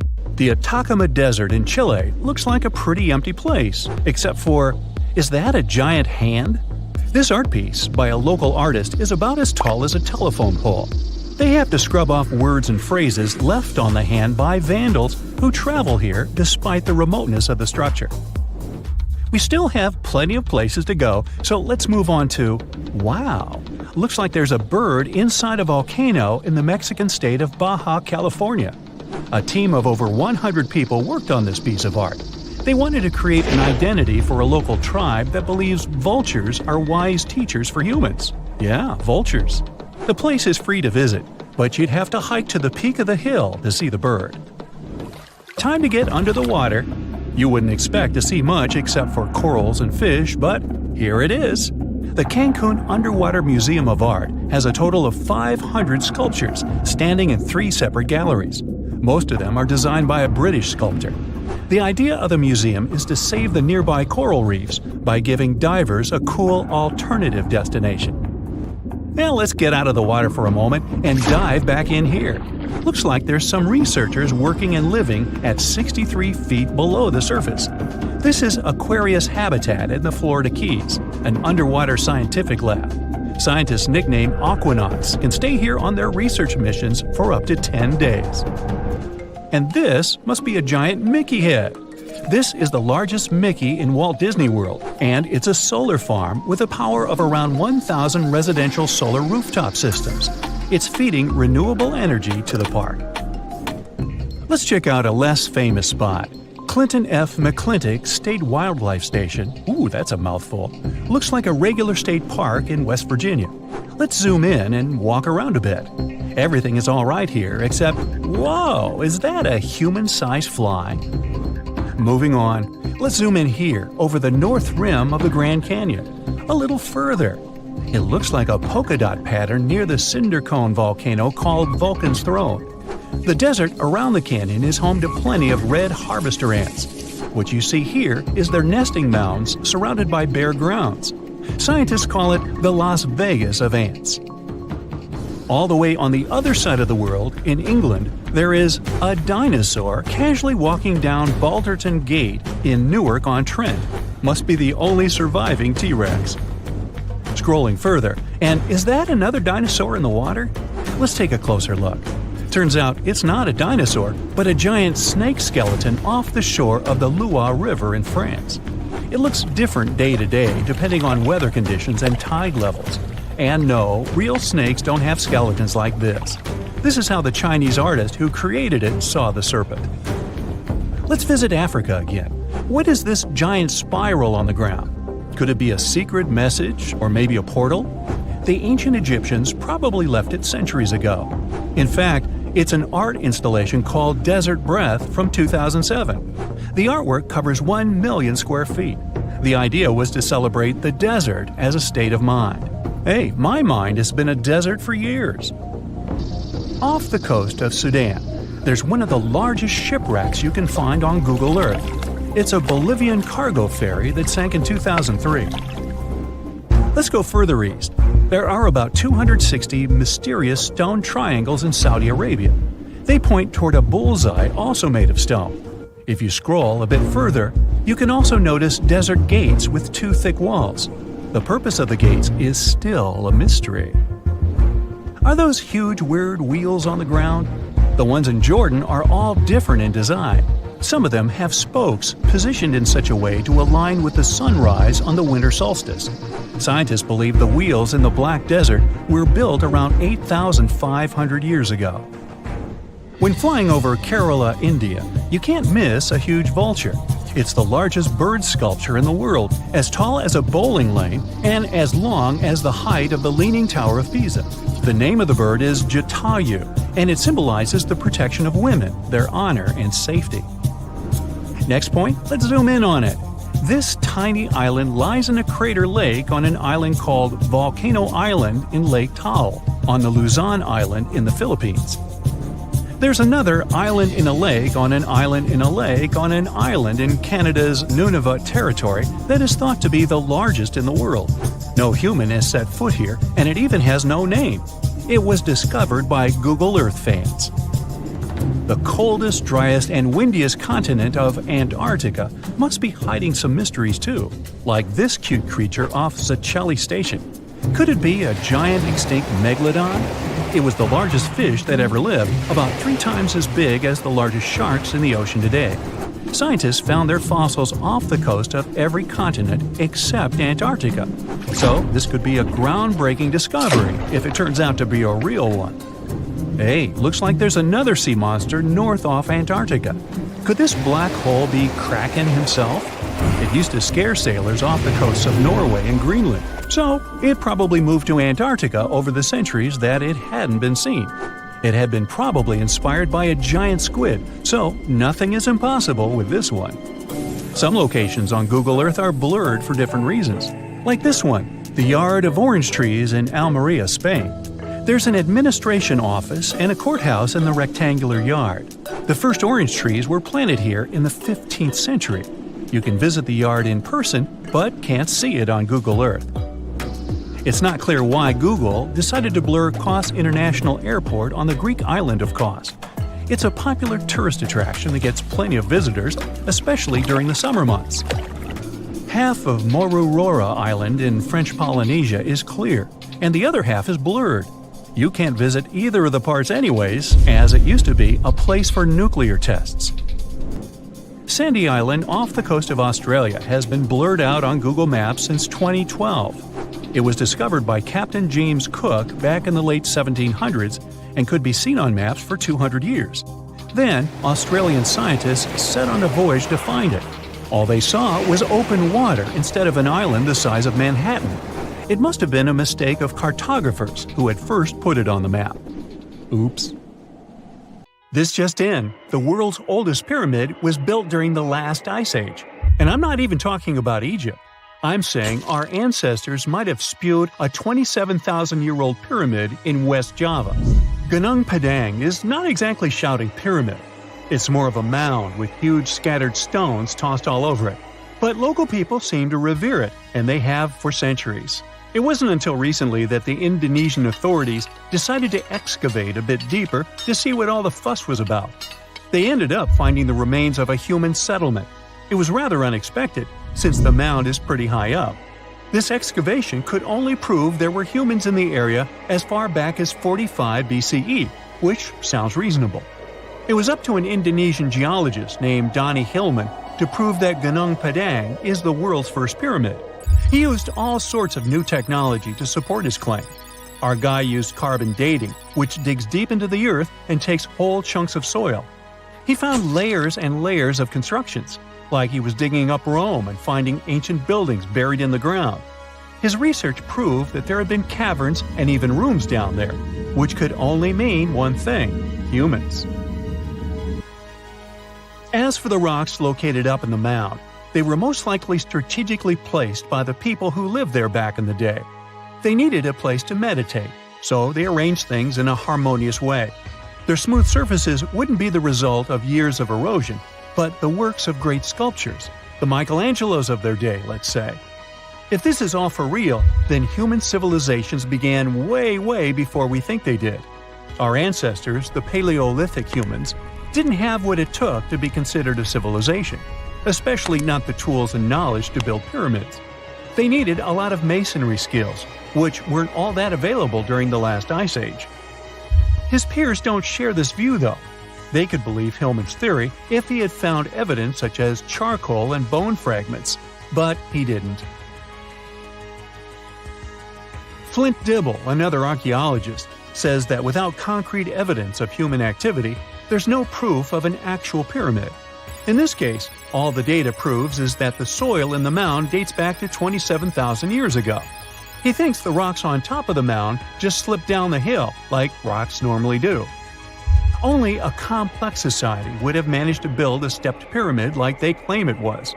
But according to Bill Farley, an American archaeologist, there's just no reason to believe there were any settlements in Indonesia during the last ice age. Now, just so you know, the oldest known ancient society with this kind of knowledge is probably 11,000 years old and used to occupy the region of modern-day Turkey. Take a look, Turkey's Göbekli Tepe.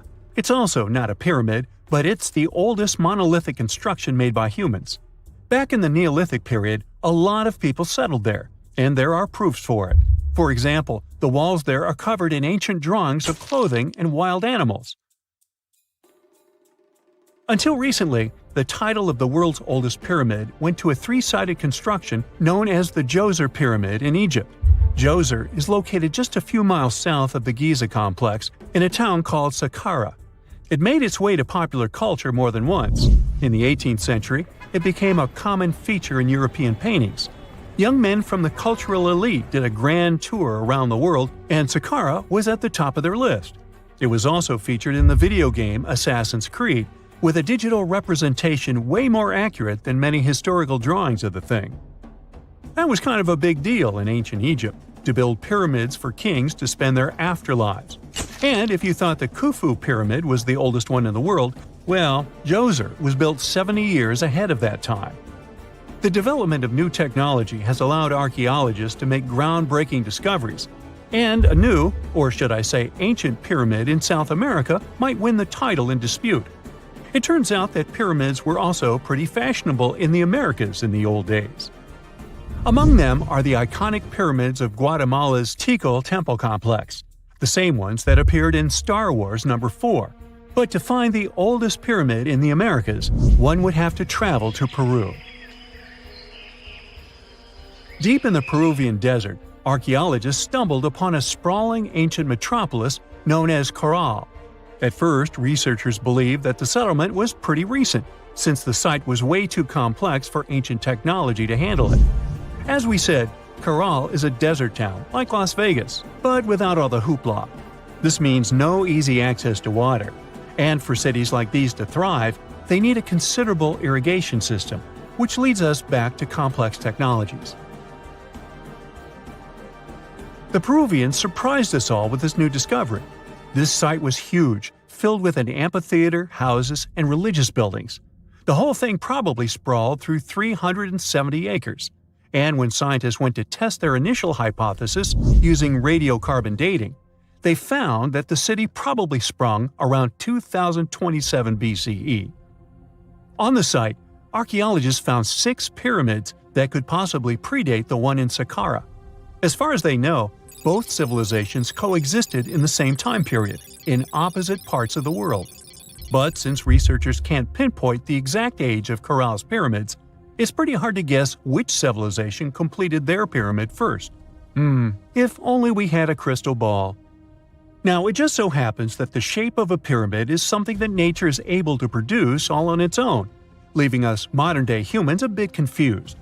A classic example is the Japanese side of Yaonagani, which also goes by the name of Japan's Atlantis. The entire monument is about the size of 5 football fields and the height of a 5-story building. Explorers and scientists believe that Yaonagani dates back to 10,000 years ago.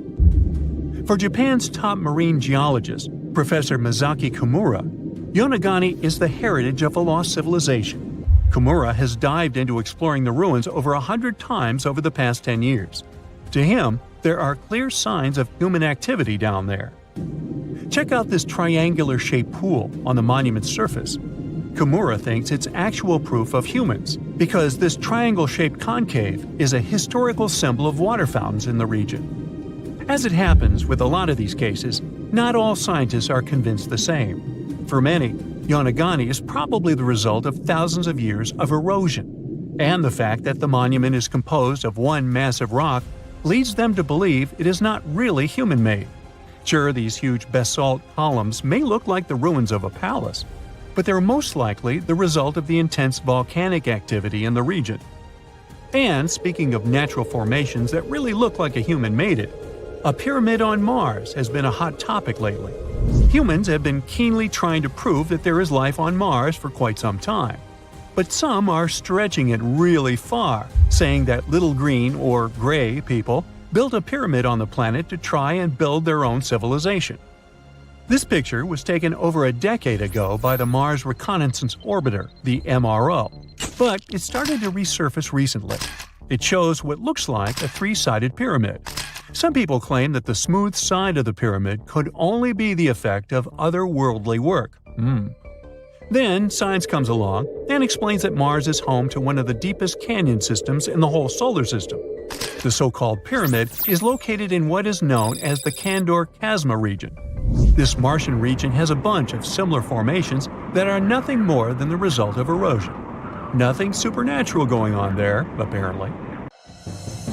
There's this interesting ancient site near St. Louis, Missouri, that a lot of people don't know about. It's called Cahokia, and it used to be a huge city with up to 20,000 people living there back in the 11th century. It's full of these massive earthen mounds that were built by hand, and the biggest one is still there today, at the Cahokia Mound State Historic Site. Even though we don't know everything about this civilization, researchers have been able to piece together some information from the remains they've found. For starters, they found some pretty old teeth at this site. After studying their appearance and structure, scientists suggest that a lot of different indigenous groups lived there. About a third of them came from other areas in the middle of the continent, which they figured out by studying the different levels of various substances in the teeth. And get this, the way the mounds are arranged shows that this was actually a planned-out city, not just a bunch of villages grouped together. The rulers lived on top of the mounds, while everyone else lived in other structures. It's amazing to think that they were doing things like farming, hunting, logging, pottery, and weaving, all within this one giant city. Right in the middle of Cahokia, there was this giant mound that was about 100 feet tall, and around it, there was this huge wooden fence. Inside the fence was the city center, which had a big open space called a plaza. Archaeologists think that the plaza was designed to represent the 4 cardinal directions of the world. It was like the people who built it wanted to create a place that was in harmony with the universe. The center of the city was where they held ceremonies and events, and it was such a big deal that people from outside Cahokia would come to be a part of them too. What became of this city? Hard to tell. Some people think that the reason it fell apart is that they cut down too many trees and the land got all messed up. Other scientists believe that's not true because the soil was still in pretty good shape after the city was gone. The Europeans were not even around at that time, so they couldn't have influenced the downfall of Cahokia either. There's also one theory that suggests there were fights with other communities that caused the city to collapse. These days, there are over 65 preserved mounds, and you can even climb the steps of the tallest one.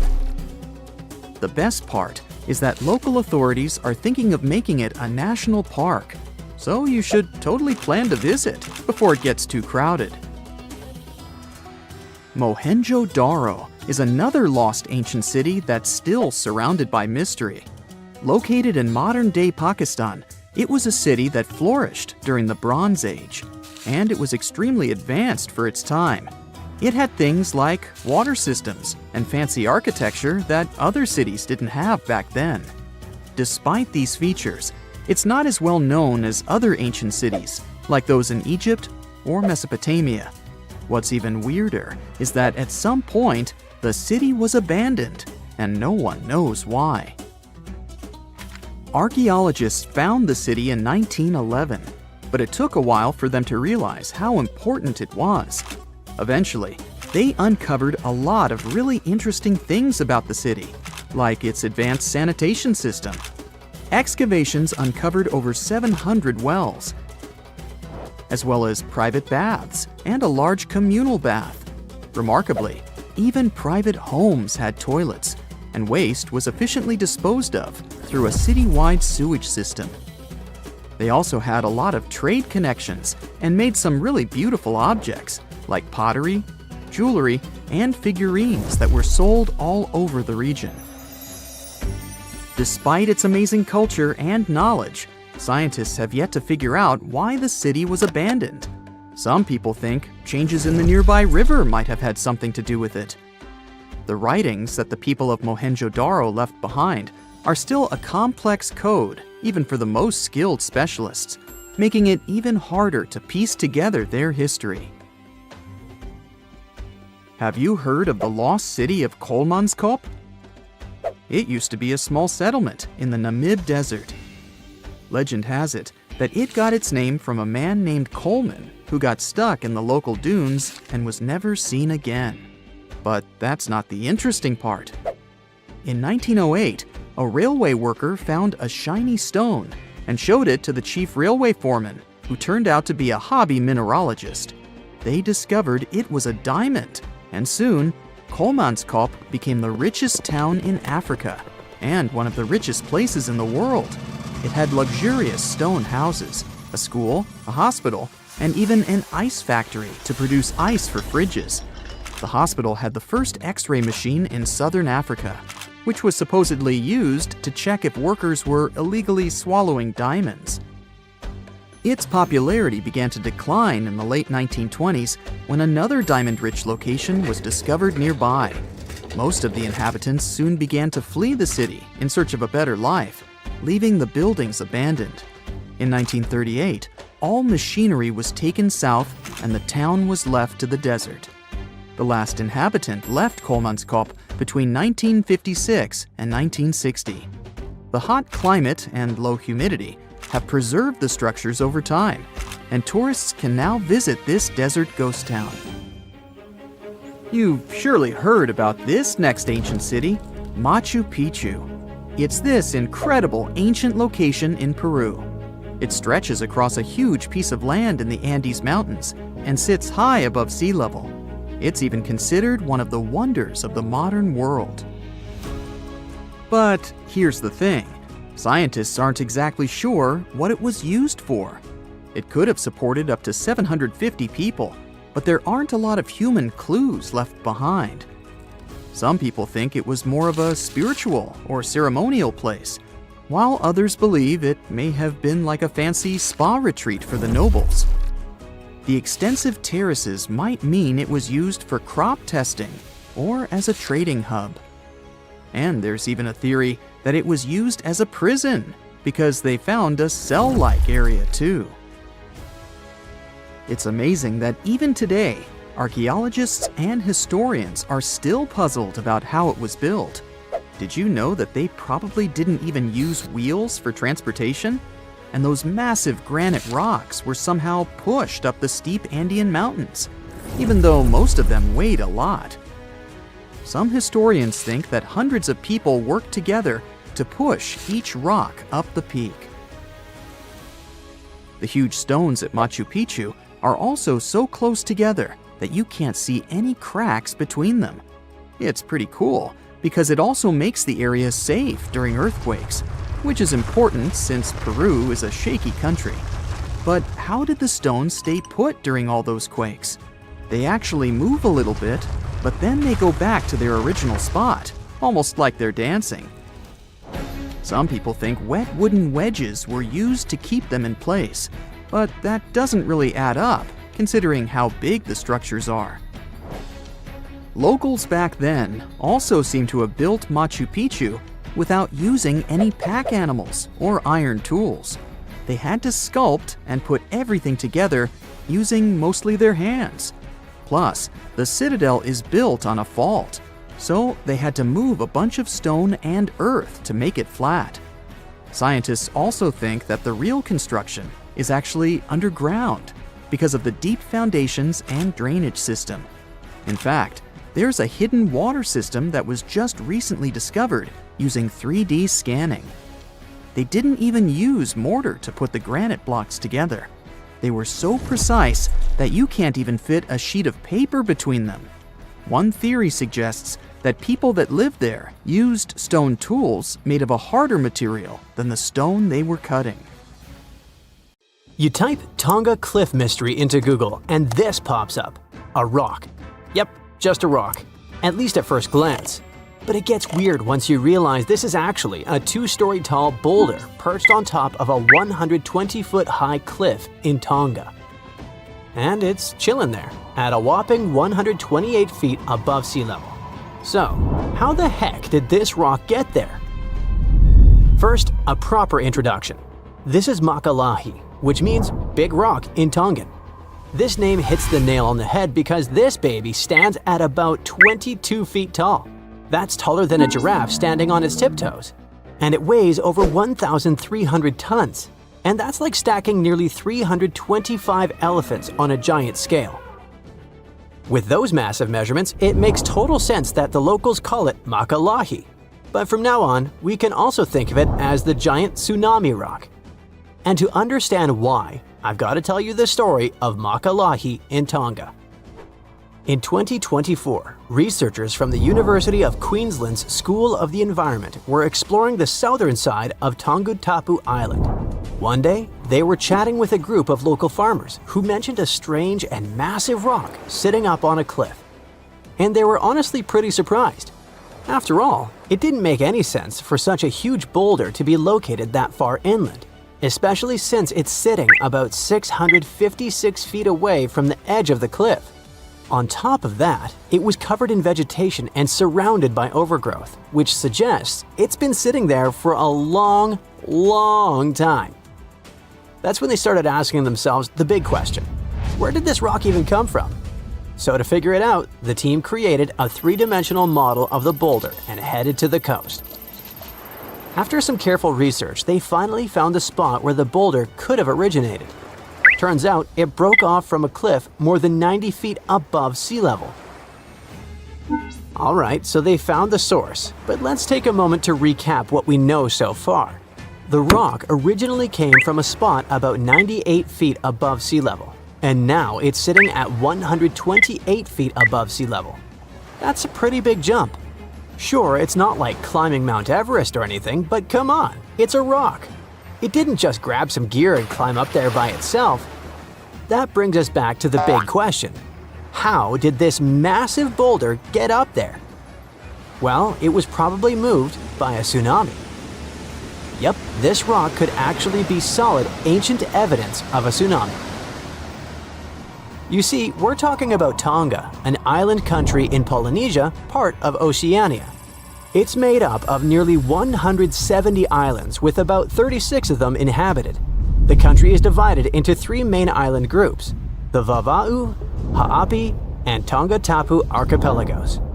The entire region sits right at the junction of 2 major tectonic plates, the Indo-Australian plate to the west and the Pacific plate to the east.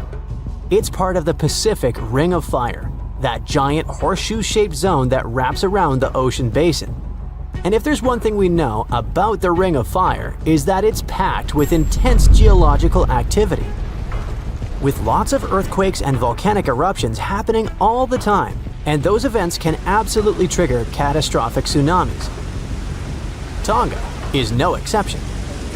According to Dr. Annie Lau, a coastal geomorphologist who took part in the study, Tonga has a long history of tsunamis for exactly that reason.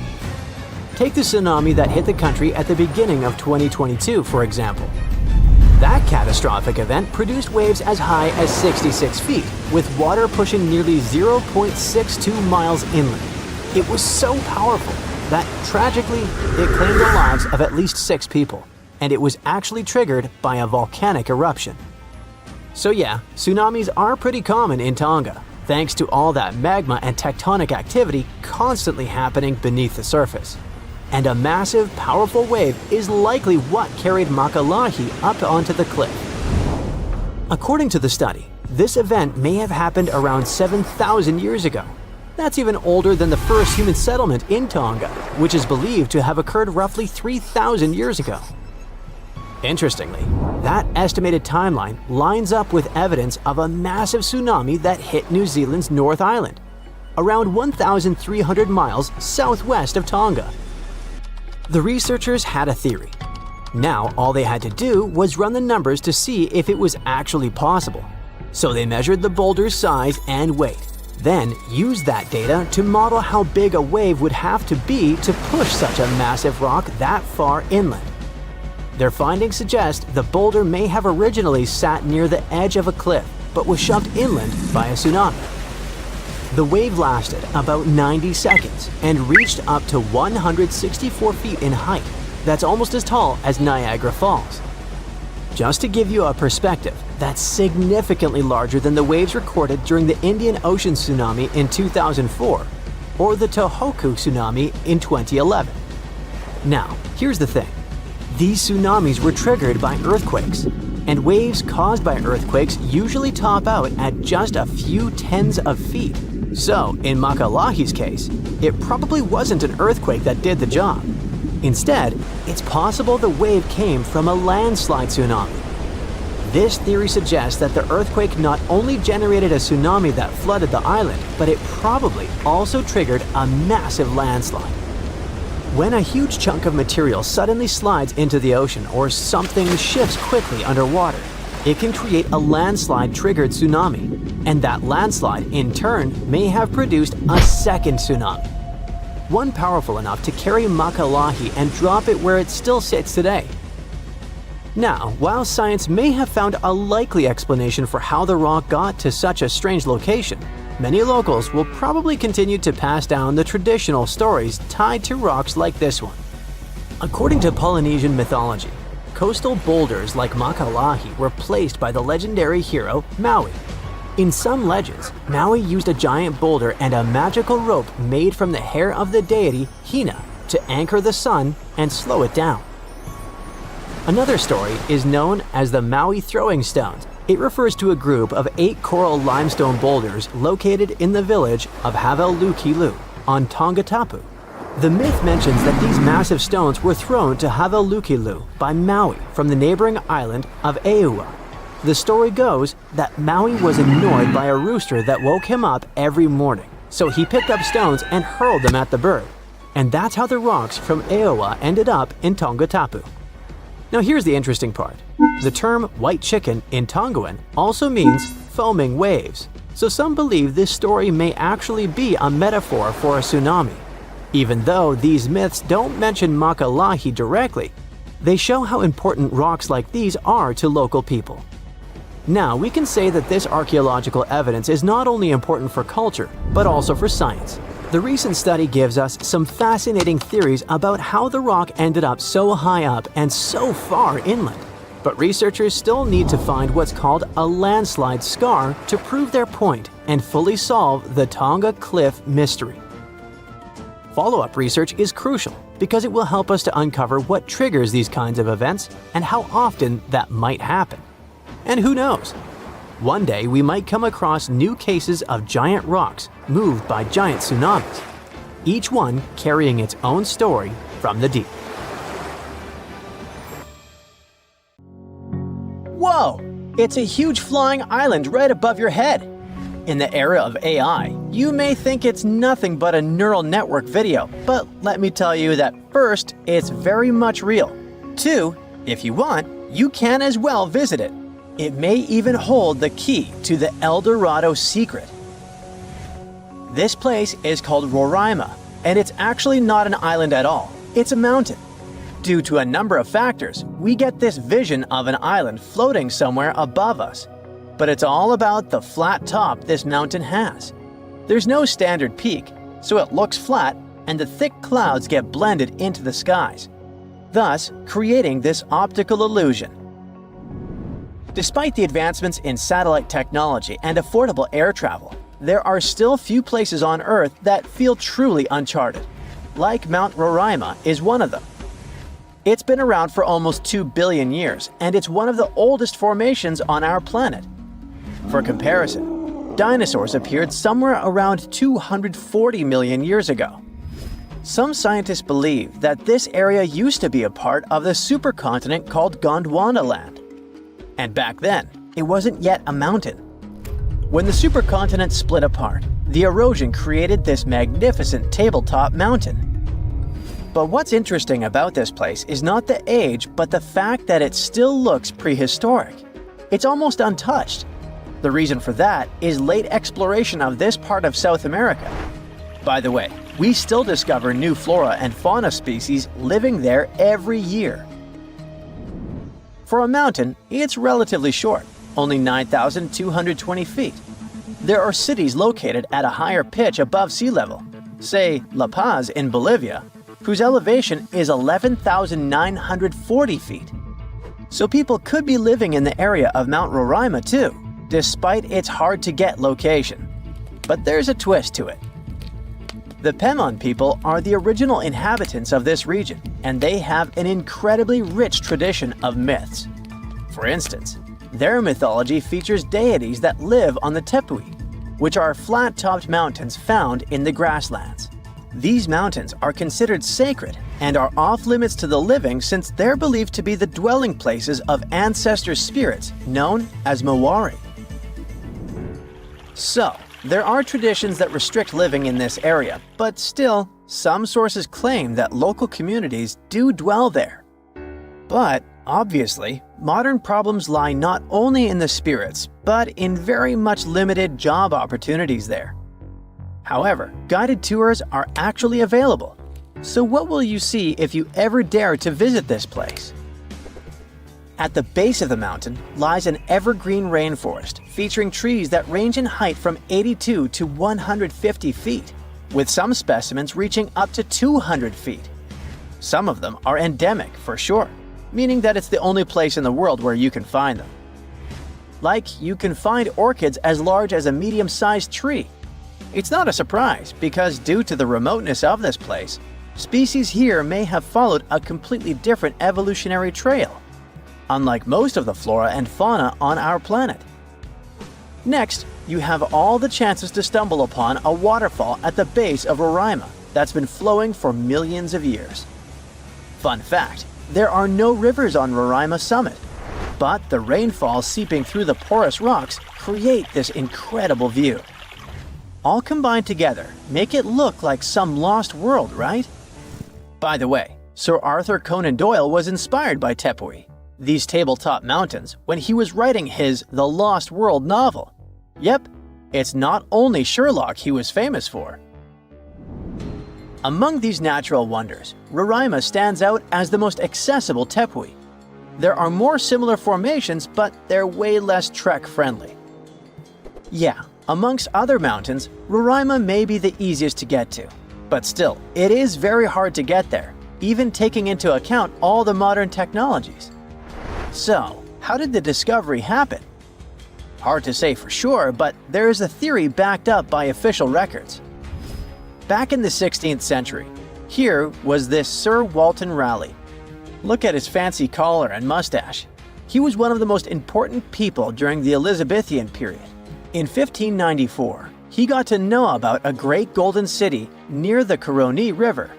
That idea stuck in his mind. Maybe it was something like a get-rich-quick scheme for him. Anyways, 1 year later, he went to explore what is now Guyana and eastern Venezuela, and he described precisely Mount Roraima. On March 22, 1595, an English fleet led by Walter Raleigh showed up off the coast of Trinidad. Raleigh tried to make nice with the Spanish settlers there by trading and even inviting them aboard his ships for some entertainment. After a few drinks, the Spaniards opened up about a person having some particular activities in Guyana, sharing insights about the land's geography and the treasures they believed were hidden inland. Fast forward to April 7th, Raleigh pulled off a surprise attack on the town of San Jose and managed to capture this very person. After squeezing him for information, Raleigh declared his own plan to head into Guyana on a quest for the legendary Golden City. Since his ships couldn't navigate the narrow channels of the Orinoco Delta, Raleigh had his carpenters modify one of them, likely a galleass, to only draw 5 feet of water. This ship could carry 60 men, while another 40 were split among smaller boats. Progress was slow as they navigated through the delta, getting lost in what Raleigh described as a labyrinth of rivers. Eventually, they made their way to the Caño Manamo, and then into the main Orinoco River. A bit further upstream, where the Orinoco meets the Caroni, Raleigh encountered a native chief named Topiawari, and they hit it off. Topiawari revealed that his people had been pushed out of inland Guyana by a fierce tribe from the west. This fed into the prevailing belief, shared by both the Spanish and Raleigh, that El Dorado was home to runaway Incas from Peru. Topiawari also mentioned that the invading tribe was rich in gold, claiming that their nearest town, just a 4-day trek south, was the source of gold plates that were being traded far and wide. But he hinted that even finer treasures lay deeper in the land. Raleigh then made his way to the mouth of the Caroni, but strong currents halted any further progress. He sent out 2 scouting groups on land, while he led a third one. They unearthed a few shiny stones that they eagerly dug out of the ground, but most turned out to be worthless. They learned that a massive lake about 40 miles wide lay at the head of the Caroni, filled with alluvial gold. However, with no way to move forward and the Orinoco's waters rising, Raleigh had to call off the expedition, hoping to come back when conditions were better. It wasn't until 1616, over 20 years later, that Raleigh got the go-ahead from James I for a second try in Guyana. He assured the king he could retrieve a lot of gold from a mine near the Caroni that he had heard about on his earlier trip. James specifically ordered him not to clash with the Spanish, who were still controlling the Orinoco area. When Raleigh arrived in South America, he stayed on the ship while sending Lawrence Kemmys and a team to look for the mine. For reasons that remain unclear, Kemmys ended up attacking and capturing the Spanish town of Santo Tomé, resulting in the demise of Raleigh's son Wat during the skirmish. Unable to find the mine, the crew returned to the ship, and facing Raleigh's anger, Kemmys took his own life. Back in England, Raleigh was put on trial for allegedly lying about the mine and trying to provoke a conflict with Spain, which ultimately led to his execution. Or maybe those were the Moai spirits who didn't appreciate the intrusion. See this place on the map? Yeah, right there. It's estimated that around 100 people have vanished or lost their lives here. Why, you ask? Well, it seems they were all looking for this guy, Percy Fawcett. He was a British colonel, famous for his sharp blue eyes, perfectly groomed beard, and signature hat. He looked like a character from Pride and Prejudice, but lived more like Indiana Jones. In fact, this character was inspired by Fawcett's story. But his disappearance in 1925 was more macabre than any movie plot. Colonel Fawcett was bold. Not the ask your neighbor's Wi-Fi password kind of bold. I'm talking full-on, I don't care that much about my life bold. He used to be a soldier in Sri Lanka and even did a secret spy gig in Morocco, but he needed more. So in 1906, Fawcett started exploring parts of Brazil and Bolivia where no one had dared to go before. His mission was to create secret, mind-blowing maps. Okay, that doesn't sound too risky, but trust me, it was. If you want to explore the world nowadays, you just open Google Earth and, well, that's it. No danger, no adrenaline, just maybe one or two creepy street view photos. Ew. But we're talking about the beginning of the 20th century, when satellites and this weird Google car didn't exist. Back then, if you wanted to fill in the world map, you actually had to explore the land on foot. So that's how Colonel Fawcett ended up in South America. And he became famous for his expeditions to map out the wild Amazon. He was the first guy to record the locations of waterfalls in that region, for example. But then he got obsessed. Blame it on lack of sleep or whatever sketchy Amazon jungle juice he was sipping, but suddenly he was like, I'll bet there's an ancient advanced city hidden somewhere around here. Spoiler alert, there wasn't. But he was hooked on that idea. Hanging out with native Indians for so long convinced him that large groups could totally thrive in the middle of a massive rainforest. And of course, Fawcett loved a good old adventure story, especially the ones from the 16th and 17th centuries, written by European explorers. In those stories, adventurers claimed they had found huge settlements and fine roadways deep in the heart of Latin America. But Fawcett's all-time favorite story came from a manuscript written in 1753. Back then, adventurers were hunting for precious metals in Brazil when they stumbled upon a ruined city with monumental buildings, roads, and plazas. Oh, and every corner had a Roman-style spire. Naturally, the colonel was all in to find it. Too bad no one told him this manuscript is mostly considered a forgery. Yep, this story is as real as Snow White's. But then, things got weird. The settlement described in that manuscript was supposedly located in the northeast side of Brazil. But now, he's saying there's an advanced civilization in Mato Grosso, which is in a different part of the country. So he decided to name this new place the City of Z. Back in the 1920s, the colonel launched 2 separate expeditions to find it. But both trips failed, as he faced terrible weather, fever, and of course, exhaustion. Now, tell me in the comments, what do you think Fawcett did after 2 failed expeditions? Option A, he quit.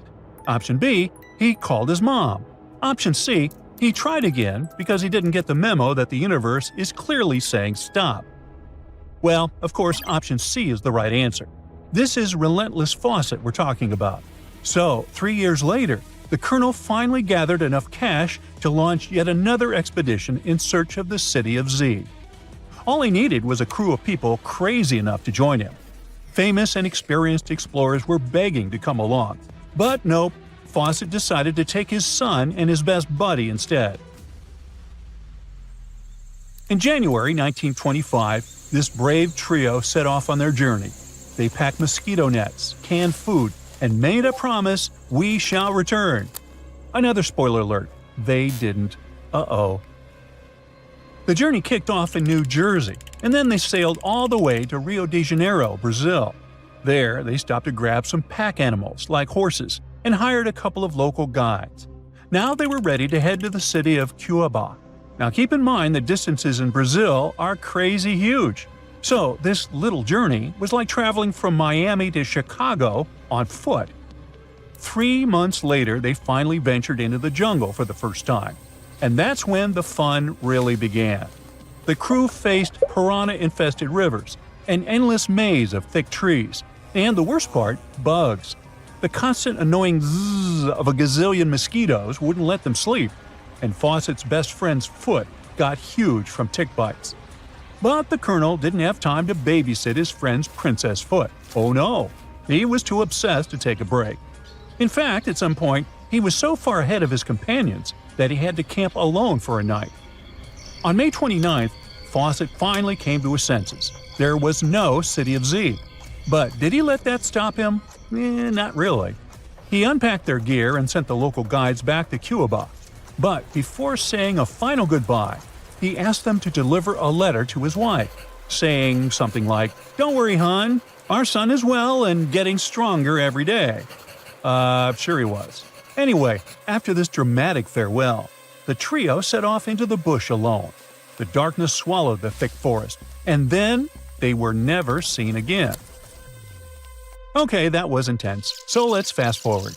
2 years later, the newspapers were still speculating whether the trio could still be alive, and Fawcett became a legend, like Bigfoot, but less hairy.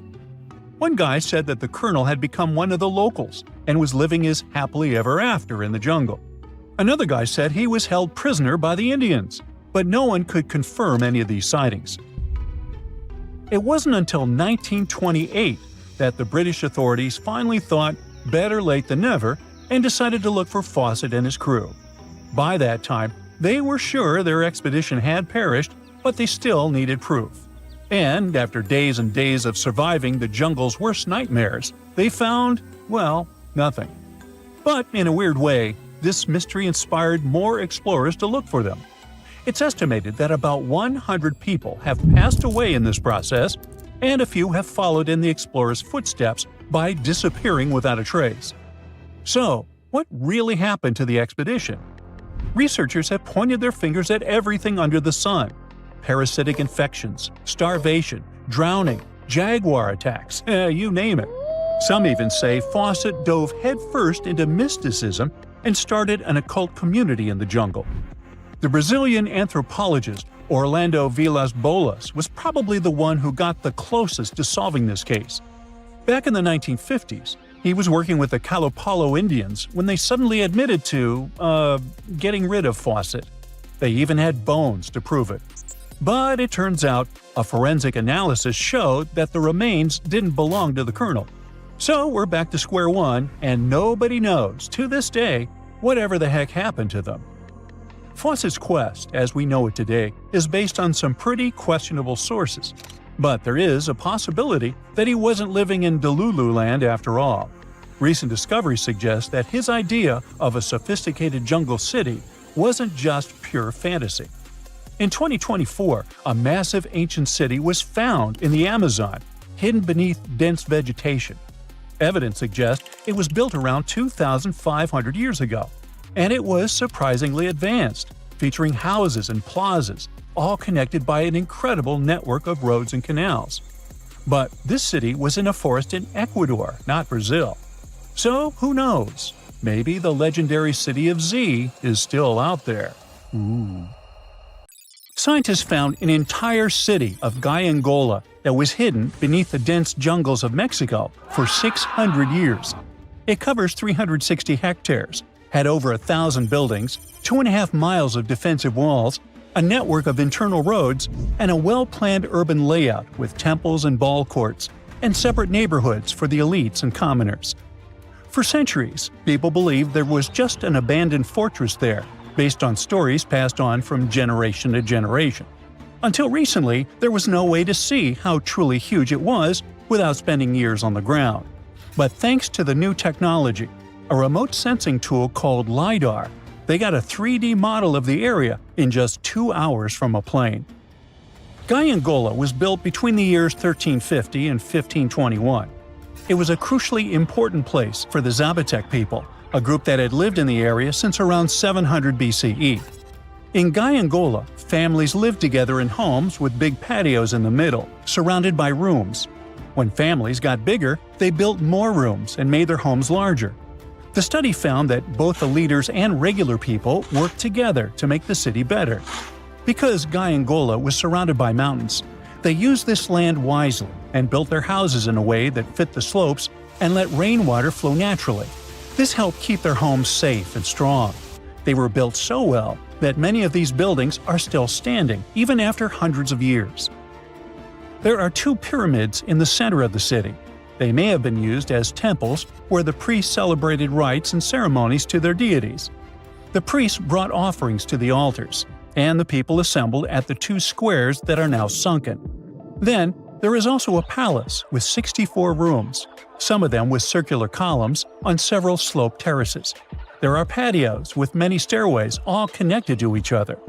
The sensing tool also found a round-shaped lookout point on a natural rock, where the Zapotec people could see their foes approaching from a distance. Researchers also noticed 2 circular structures that could have been used to watch the stars and measure time. They also found some tombs, so there was most definitely a city cemetery. By the end of the 1400s, the Zapotec people controlled a large territory on the Pacific coast and had successfully defended their land from the Aztecs, who were trying to take over more territory. They did the almost impossible and survived a 7-month-long siege at Gyangola. When they won this conflict and kept control of the southern part of Mesoamerica, the Zapotecs didn't need to live in Gyangola anymore. Staying in the mountains had its pros, but they needed fresh water and good farmland to grow food. The small city of Tehuantepec, just 12 miles away, had these conditions, so they moved there just before the Spanish arrived in 1521.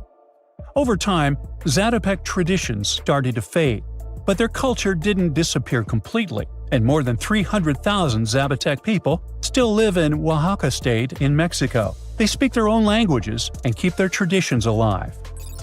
Creating the 3D model of the lost city is just the beginning of the research. Archaeologists hope that future studies of Gyangola will help us learn more about how the Zapotecs were organized, how they ruled their cities, and how they interacted with the Spanish when they arrived. They plan to study all 1,100 buildings found in the LiDAR scan, and it will take a few years. Instead of digging up the ruins, they will use special technology to scan the land and learn more about the city without damaging it. This same tech helped scientists find another massive ancient city that lay hidden beneath the thick green canopy of the Amazon forest. A whole network of houses, plazas, roads, and canals was hiding in the shadow of a mighty volcano. For centuries, many scientists assumed that ancient Amazonian people lived in tiny huts, clearing patches of land to survive. But this city, built 2,500 years ago and inhabited for 1,000 years, proves the opposite. Now, scientists think tens of thousands or even hundreds of thousands of people lived in complex urban societies. Scanning the area found 6,000 rectangular platforms, each measuring around 66 by 33 feet, and standing 6 to 9 feet high. These structures were arranged in clusters around central plazas, with straight roads with perfect right angles and paths connecting them. One of the roads was 16 miles long. Building straight roads like this is far harder than just following the landscape. Some of these roads may have had deep spiritual or ceremonial significance. The volcano's rich soil helped the civilization thrive, but it may also have led to its downfall. Researchers also found signs of threats to the cities, such as ditches that blocked entrances to the settlements.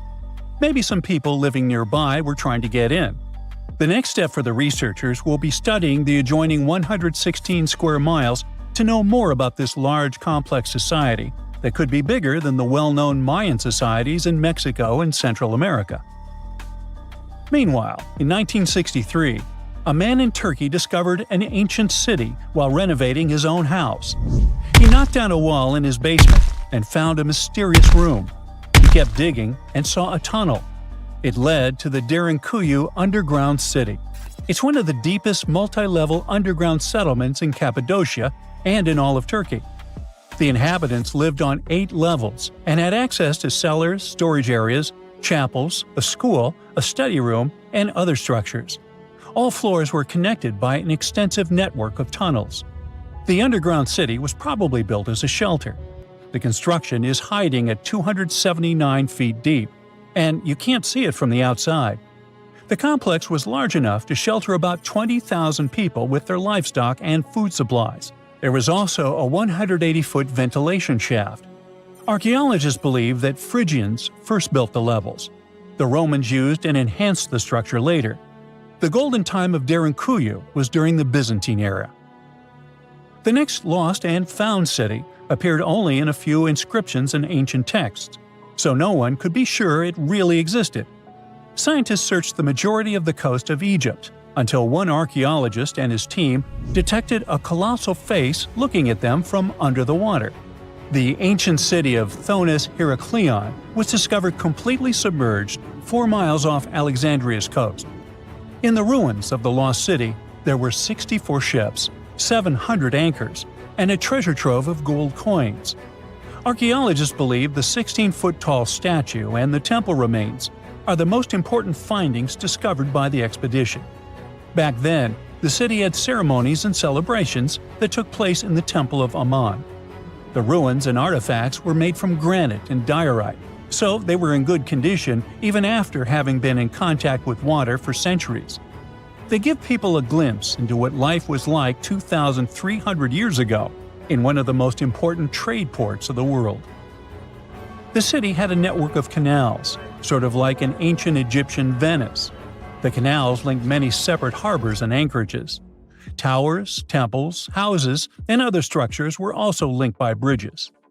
Thonis Heracleion was the country's main port for international trade and the collection of taxes.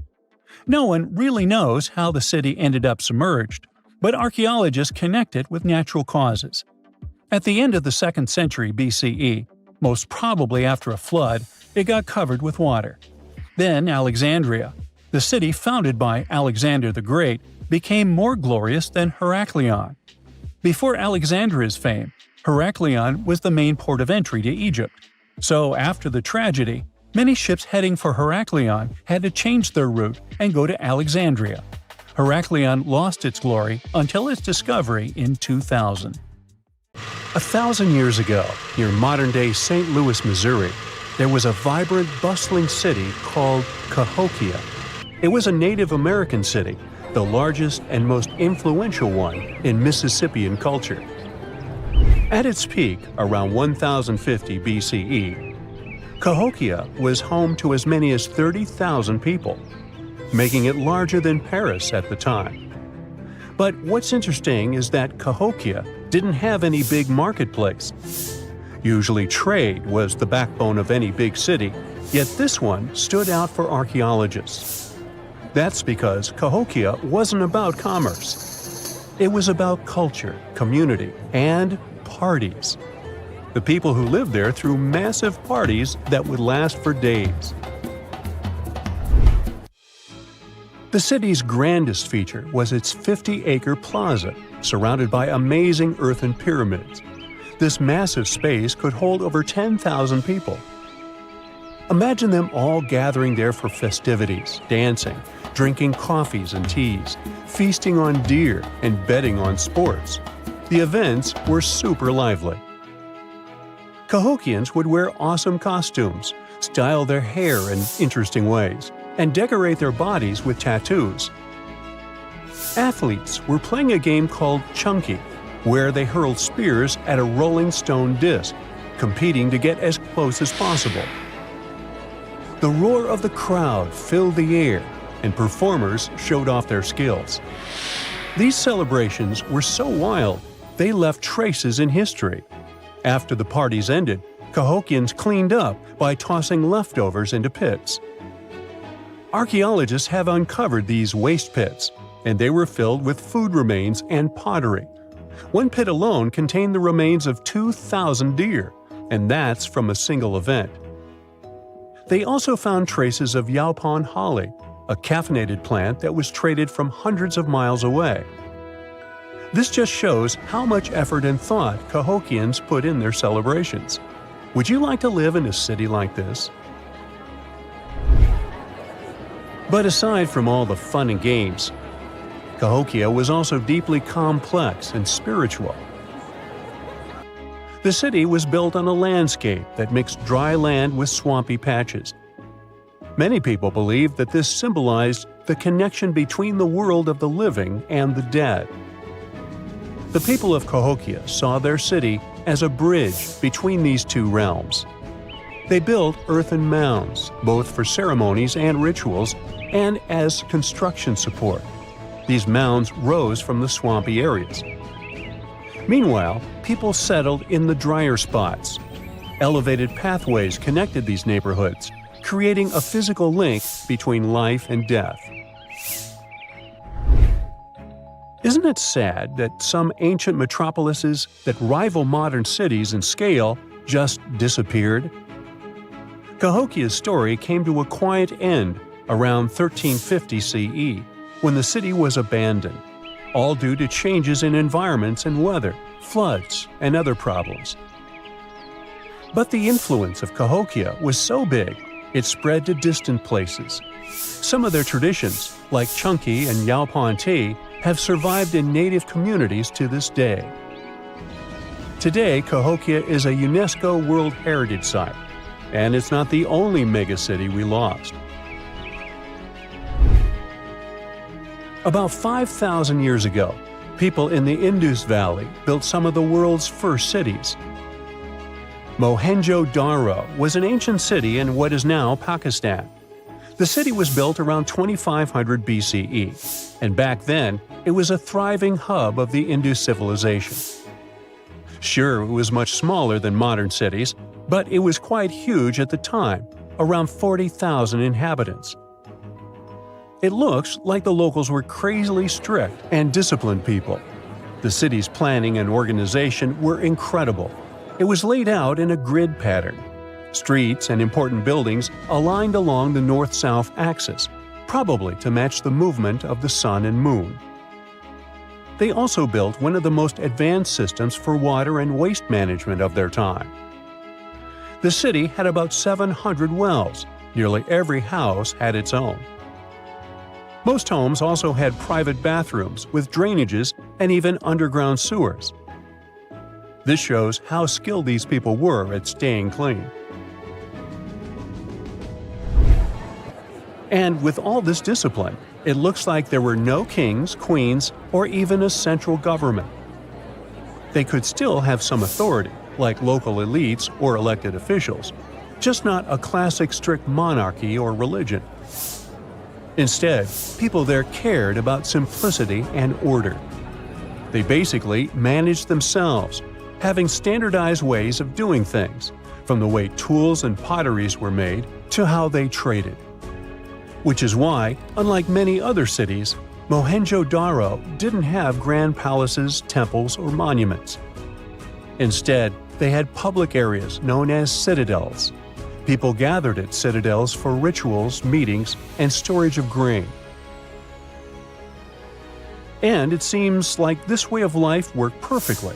Scientists found some seals and weights, which means the economy was well regulated. Archaeologists found some intricate artifacts like ivory, lapis lazuli, carnelian beads, and gold jewelry. Another famous find is the small bronze statue known as the Dancing Girl, which was discovered in 1926. Mohenjo-Daro wasn't poor at all.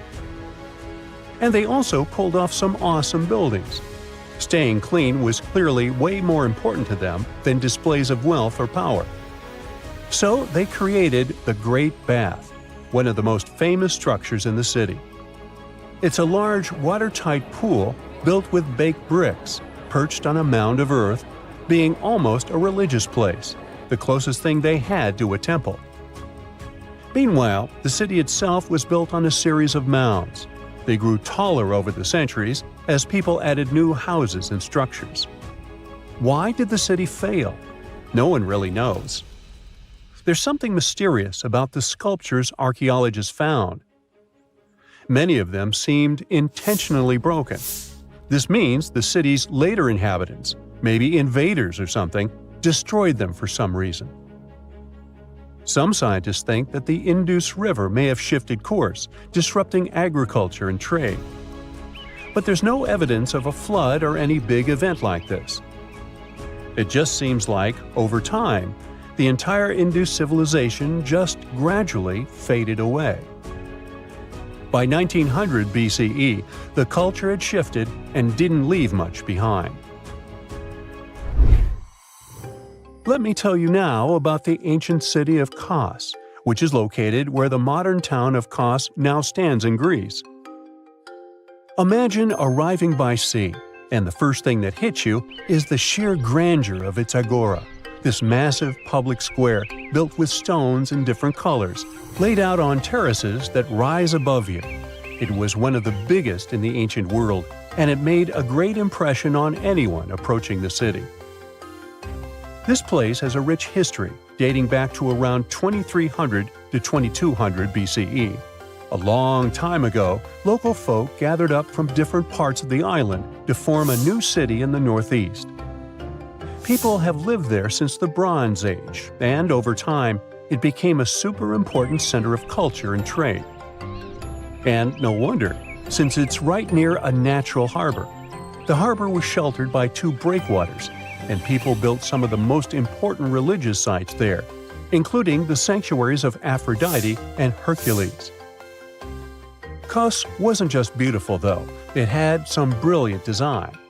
The whole city was laid out in a neat grid, with streets crossing each other at perfect right angles, literally looking almost like a modern city. Thanks to this, moving around was super easy, and the blocks, or insulae, were big enough to fit several large houses. Kos remained largely unchanged until the 6th century CE. Over time, it started gradually shrinking in size, confined within the walls of what is now the Chora neighborhood. Meanwhile, Palmyra was an ancient city built around a beautiful oasis sometime around the 3rd millennium BCE. Originally known as Tadmor, this city flourished as a major stop on the Silk Road, linking the Near East with Asia. It was a thriving center of trade and culture. They had a marketplace, assembly buildings, grand gates. In other words, this place was bustling with life. The city has been through many hands throughout its history, from the Byzantine to Arab caliphates, which is probably why it had some awesome architecture. An interesting blend of Greco-Roman, Persian, and Arabic vibes. The Temple of Bel, the Great Colonnade, and a Roman-style theater. But, like all the others, it decayed over time. Palmyra's importance faded, and by the early 1400s, it had been largely destroyed. But at least its ruins remained. Right now, they're a UNESCO World Heritage Site. Scientists discovered something Atlantis-like near Australia. There used to be an entire continent that's now underwater. Here's what happened to it. Around 70,000 years ago, during the last ice age, there was a huge landmass called Sahul. It was located in the southwestern Pacific Ocean. This ancient supercontinent connected what we now know as Australia, New Guinea, Tasmania, and the Aru Islands into one giant piece of land. Imagine lush tropical rainforests surrounded by beautiful mountains. Sahul's tallest mountains were in the New Guinea highlands, with peaks reaching over 13,000 feet. This beautiful place was home to a variety of unique animals, most of which were pouched creatures. But back then, they weren't just koalas and kangaroos. Sahul was filled with different types of grazers, burrowers, scavengers, and predators. It was home to a huge diprotodon, a powerful hunter Thiosolio, and a horrifying Megalania, a creature that's much larger than any living lizard today. It was a unique place because the rest of the world was filled with placental animals at the time, like wolves, elephants, and humans. In Sahul, the only normal mammals were bats and rodents. But not all its parts were the same. The Timor, Arafura, and Carpentaria regions were covered by hot savanna and dry forests. It looked kinda like modern Australia, hot air deserts with scrubland, steppe, and temperate forests along the eastern coast. Back then, people were migrating all across the world. They made an incredible journey from Southeast Asia to Sahul and first arrived here from 60 to 45,000 years ago. They mostly traveled by foot and crossed the sea using bamboo rafts and simple boats. They came there from an ancient landmass called Sunda, which includes parts of Southeast Asia. They traveled across a series of islands known as Wallachia and eventually spread across Sahul. And it wasn't a small journey. Sahul was huge, around 4.1 million square miles. That's bigger than the USA or Canada. It stretched from the equator to around the southern part of New Zealand. So they arrived in what is now Australia and became Australia's first people. Scientists think that Sahul had a population of 500,000. We've discovered cave paintings that date back around 40,000 years. It's a hunting scene depicting an anoa, or miniature buffalo, facing figures of humans and animals. Researchers are trying to figure out how these early settlers moved across Sahul and where we might find archaeological evidence of their journey. To do this, they created a landscape evolution model. The simulation showed how Sahul changed between 75,000 and 35,000 years ago. It showed potential migration routes and archaeological sites. Humans likely traveled along coastlines and rivers. But how did Sahul get submerged off the coast of Australia, similar to the mythical Atlantis? During the last ice age, much of the Earth's water was locked up in large ice sheets and glaciers. The sea levels were much lower than they are today. After that, the global temperatures increased. The ice sheets melted and the sea levels rose, flooding the land bridges that once connected different parts of Sahul together. About 8,000 years ago, New Guinea separated from mainland Australia, and then, about 6,000 years ago, Tasmania did the same. We still can explore the underwater parts of Sahul thanks to new technology. Divers explore and collect samples directly from the ocean floor. Underwater drones can go to places that are too deep or dangerous for humans to explore. And with sonar mapping, scientists use sound waves to create maps of the ocean floor. It's like using an echo to see what's underwater. The sound waves bounce off the seabed and come back, helping us create a picture of what it looks like. Deep underwater, archaeologists have found stone tools and other artifacts. They also discovered fossils of animals like Diprotodon and Thylacoleo. By studying the underwater terrain of Sahul, they learned about the ancient rivers, lakes, and coastlines that existed during the Ice Age. But Sahul isn't the only underwater continent. Sahul isn't the only hidden gem of Southeast Asia. Take Sundaland, a place made up of Sumatra, Java, Borneo, and some other islands. This place was crazy huge during the Ice Age, but now almost fully underwater. Almost, but not entirely. The parts above the ocean are teeming with life. If you like birds, check this place out. It has almost a fifth of the world's bird species. You can spot colorful birds like the Java hawk eagle and the Bali starling among the lush forests. It's also a home to a fourth of Earth's fish species. Sundaland's waters are a haven for marine life, even the most exotic animals like the Asian arowanas. It's also a treasure trove of flowers. That's where you can find Rafflesia and Titan arum, the world's largest flowers. This makes it very similar to Zealandia. Zealandia is a long, narrow piece of land about half the size of Australia. It broke from Antarctica about 100 million years ago. Just like Sundaland, it isn't fully underwater. 7% of it stayed above sea level. This sticking out little piece is what we now call New Zealand, along with Stewart Island and some smaller islands. These pieces of Zealandia are lush and warm. They're packed with volcanoes, mountain ranges, beautiful natural geysers, and hot springs. Local people, Maori, use these hot springs for cooking. People place corn, eggs, and vegetables in baskets and lower them directly in the hot springs. Sometimes they cook food in a pit oven using heated rocks. Another hidden world is known as Argoland. This mysterious landmass was once part of Australia, back when dinosaurs chilled around. It drove scientists crazy for decades. They knew it existed because it left a huge stretch on the ancient seafloor, the Argo Abyssal Plain. About 155 million years ago, it broke off from Australia, saying bye-bye. The continent drifted somewhere north, and when it reached Southeast Asia, it just vanished. Scientists had no idea where it went, but recently they finally found its remains. Turns out, poor Argoland's lower parts started drowning into the Sunda Trench, a horrifyingly deep oceanic pit. the Earth's crust sunk into the mantle.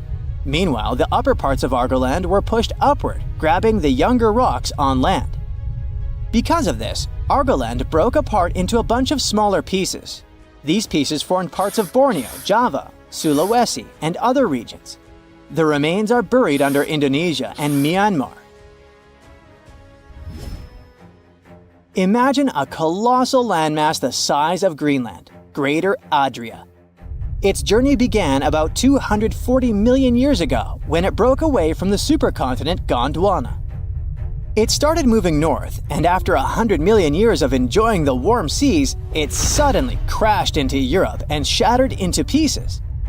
Most of these pieces went deep into the Earth's mantle, but some were scraped off and became part of mountain ranges like the Alps. Today, the remnants of Greater Adria are scattered across more than 30 countries, from Spain to Iran. That's why they're hard to look for. Seychelles was also once part of Gondwana. Yep, these idyllic islands are sitting atop of the ancient continent. We know a lot about it because of its fascinating granite outcrops. 100 years ago, Alfred Wegener discovered continental drift, but no one believed him. These granite outcrops helped him prove that he's not crazy and that tectonic plates really are moving. The Seychelles broke off from India and Madagascar and eventually became a sad loner in the Indian Ocean. This probably happened because of some insanely active volcanoes in the Deccan Traps. But now, the islands are home to unique species both on land and in the coral reefs nearby. Mauritius broke off from India after the dinosaur wiping. Along its journey, it stretched into a long ribbon-like shape and also broke into pieces. Now it's all scattered beneath the Indian Ocean. Scientists stumbled upon this lost land by studying tiny ancient crystals called zircons. These zircons are like time capsules. They date back an astonishing 660 million to 2 billion years. That's even older than Mauritius itself. These ancient crystals hinted that there's another Atlantis somewhere nearby. Turns out there are hidden continents all around the world, and maybe we'll discover more of them in the future. Tunnels, metro, underground systems, and even secret passageways to the houses of the rich and famous. Why else do we need tunnels, you may wonder? To hide. Many cities have underground tunnels and even underground doppelgangers. Now let's make it clear.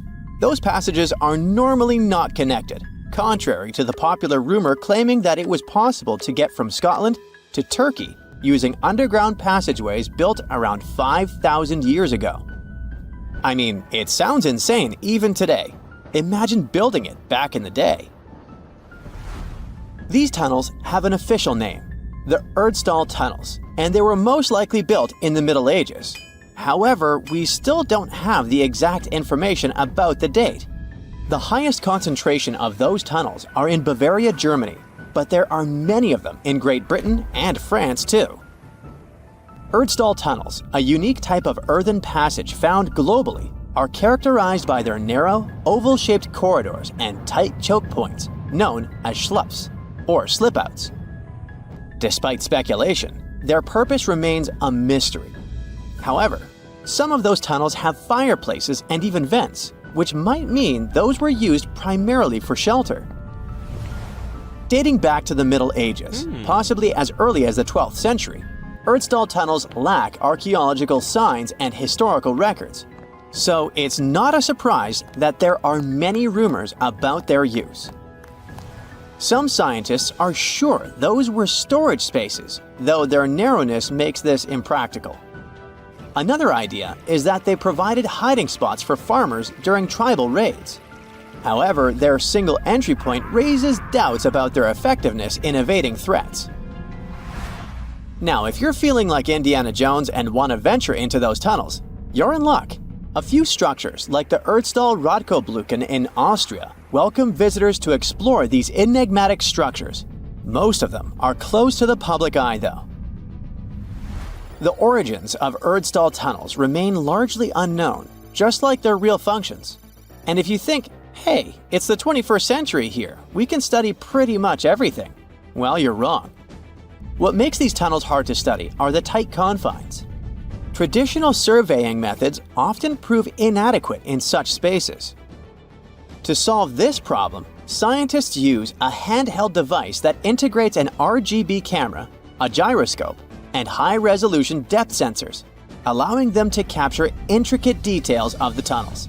They also use modern techniques like 3D surveying in hopes of uncovering the true origins and purposes of those tunnels. One hypothesis even suggests they may have been poorly conceived dwellings, abandoned when their inadequacies became apparent. Still, not everyone quite agrees with this idea. Other theories suggest they served spiritual purposes, while the most intriguing idea speculates that those tunnels may be remnants of extraterrestrial civilizations. Experts believe they may have been used for practical matters, such as granaries or hiding spots from looters. As we don't have exact info on who built it and when, it may be pretty much anyone, even a sloth. Nope, I'm not a lunatic. Sloths can build giant tunnels. Check this out. In 2009, a farmer in southern Brazil was driving his tractor through a cornfield when it suddenly sank into the ground. He quickly discovered he had broken through the top of an underground tunnel. When researchers came to investigate, they found a tunnel around 6.5 feet high and the same 6.5 feet wide, extending about 50 feet long right beneath the farmer's house. When they looked closer, they instantly saw deep claw marks on the walls. That was the proof the tunnel wasn't human-made. So that thing the farmer uncovered was a megafauna paleoburrow, a prehistoric tunnel dug by ancient creatures like giant ground sloths or giant armadillos from over 10,000 years ago. I know, it's hard to imagine those beasts, but let me help you. Take a hamster. Now, increase it to the size of an elephant. Don't forget, this 13-foot tall hamster could also walk on two legs. During their time, around 15 million to 10,000 years ago, many species of sloths and giant armadillos roamed the Americas, some even digging similar tunnels. Today, many of these tunnels are filled with sediment, though some remain clear, similar to the one the farmer discovered. This 2009 find sparked significant interest, leading to the discovery of over 1,500 paleoburrows across southern Brazil, making it the era with the highest concentration of such sites worldwide. But no one knows exactly why there are so many of them in southern Brazil. While some paleoburrows exist throughout South America, none have been found in North America, which is weird since those huge sloths roamed the entire continent. The exact purpose of these large tunnels remains a mystery, but scientists believe they may have served as nursing spaces, temperature regulation, or hibernation areas. Tunnels likely developed over centuries as successive generations of sloths and armadillos expanded them. Now, let's take a look at fugus. No, not the Japanese fatal delicacy, and no, not a town in New Guinea. To see them, we gotta travel to the UK. So fugus are underground structures too, but they don't look exactly like tunnels. They are dry stone structures. They look as if a cave had been decorated with stones from the inside. There are only around 15 of them found so far, and most of them are located in Cornwall. According to the estimates, those tunnels were built about 2,400 years ago, and they're still in pristine condition, which is truly fascinating. I mean, back in the day, people had no cool machinery whatsoever, yet their structures still last. And if you dare to buy an apartment today, well, chances are you won't be too happy about the quality. Going back to our fugus, there's nothing extraordinary about their supposed purpose. They could be used for spiritual purposes, as a place to hide, or a food storage. The latest application, though, is a bit weird. I guess it's not a secret for anyone that England is famous for its excessive humidity. And if you want to store your food properly, you gotta avoid the humidity at all costs. Otherwise, say welcome to mold and fungi. But ancient people weren't dull-witted at all. or they wouldn't have survived, and you and I wouldn't be around now. So they might have adapted those fugus to store just some products, those that already had natural molds in them, assisting in the preservation of perishable food, like milk, butter, and cheese. But hey, those are just speculations. The true reason why they were built remains unknown. What makes fugus unique is that they are intentionally built tunnels, not just excavated mines like those in Wales. They were crafted by digging deep trenches, lining them with stone slabs, covering them with capstones, and then filling over them, all of which took significant time and effort. Still, no matter how hard those were to construct, cities around the globe are often built over intricate tunnel systems, each unique to its location. For instance, Paris is famous for its extensive underground quarries, which were abandoned years ago, but still pose a risk of collapse in certain areas above. London boasts one of the largest tunnel networks in the world, including many that were specifically created for military purposes. In New York City, there are rumors of secret tunnels, while Los Angeles has old tunnels from the Prohibition era used for speakeasies. Many other cities also have their share of enigmatic tunnels, and surprisingly, Florida is no exception. It happened in the year 2011 in Ybor City. Near a former post office, flooding uncovered something weird, a section of an unknown structure. Back then, people didn't pay much attention to that, so it took another 7 years to discover something truly fascinating. This historic neighborhood was founded in the 1880s, but it remained unknown until 2018 that it also has a hidden tunnel network. We only learned of it because of renovation work. The exact purpose, of course, is unknown, but most scientists are pretty sure that they serve to connect to early gaming spots and the port of Tampa. Figuring out how extensive the tunnel network is tricky. In 2018, a historic home in Seminole Heights revealed locked doors leading to tunnels from the 1920s. One local even said he traveled through a tunnel for 20 minutes. Rumors suggest some tunnels connect to the Hillsborough River and Ybor City. Research is ongoing, but no new info has emerged yet.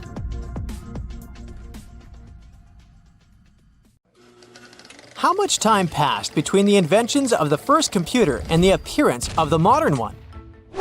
The first electronic computer in history is the ENIAC, Electronic Numerical Integrator and Computer. It was invented in 1945 by American scientists. But there's an older machine. It's the Babbage difference engine. English engineer Charles Babbage built it in 1822. This means more than 200 years have passed since the first computer, and we would have thought so if, at the beginning of the 20th century, divers hadn't discovered a computer more than 2,000 years old.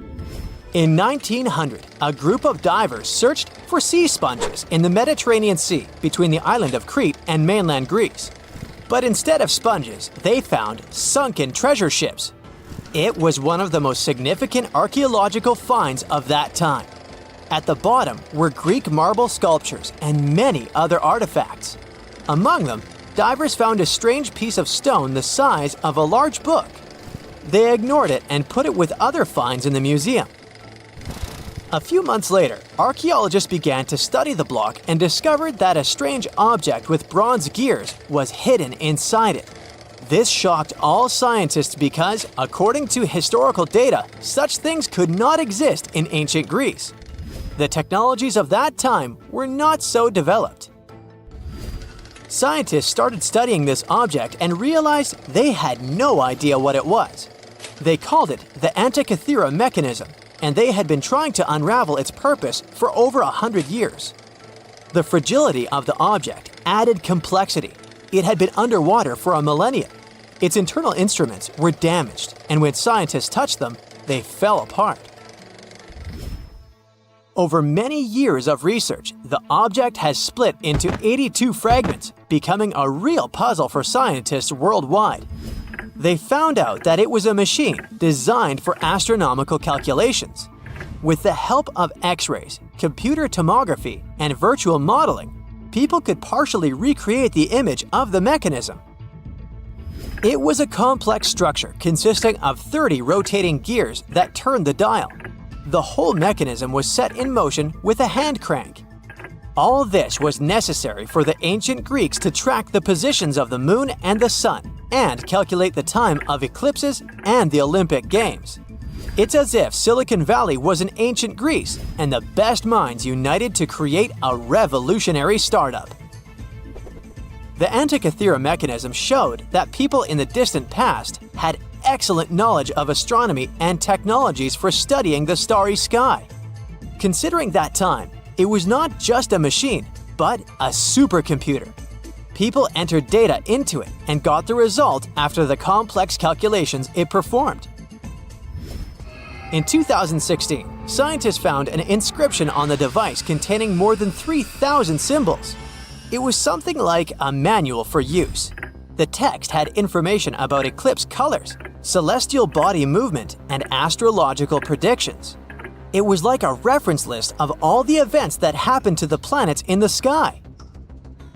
The Greeks realized that all astronomical bodies in the starry sky moved along the same routes.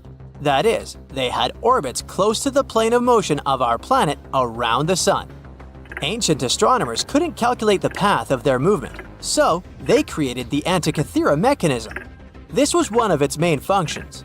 The researchers found confirmation of this version in the words of the Roman lawyer Cicero. In one of his quotes, there was a mention of a computing machine created by mathematician Archimedes. According to Cicero, the machine could depict the movement of 5 stars called wanderers. At that time, people called celestial bodies that way. Archimedes had lived before the Antikythera mechanism was invented, but perhaps he created the drawings that became the basis of the device. The mechanism worked, and when you turned the handle on it, it rotated the gears in the front and rear parts of the device. And then, the dial showed you the direction of movement of space objects. Besides, the machine had an astronomical calendar inside and tracked the time of sporting events, such as the Olympic Games, and also helped to calculate the exact time of the eclipse. Apparently, the Antikythera mechanism was something like a powerful organizer used by scientists or wealthy citizens of Greece. But what is most unusual is that its creator probably installed the function that changed the observation properties depending on the observer's location. This means that ancient astronomers had to enter different coordinates in different areas for the correct result. NASA computers can do all these things today. These expensive multi-million-dollar devices work with electricity, chips, processors, and thousands of other things. And the ancient Greeks achieved the same result 2,000 years ago with the help of this small device. This changes the idea of the technologies of ancient Greece. People of that time had plumbing and used steam to control some equipment. They were developed, but no one expected them to go so far. Archaeologists were sure that people of ancient times used giant rough gears to operate windmills. And now, it turns out that they could create small and complex mechanisms that modern scientists couldn't figure out for 100 years.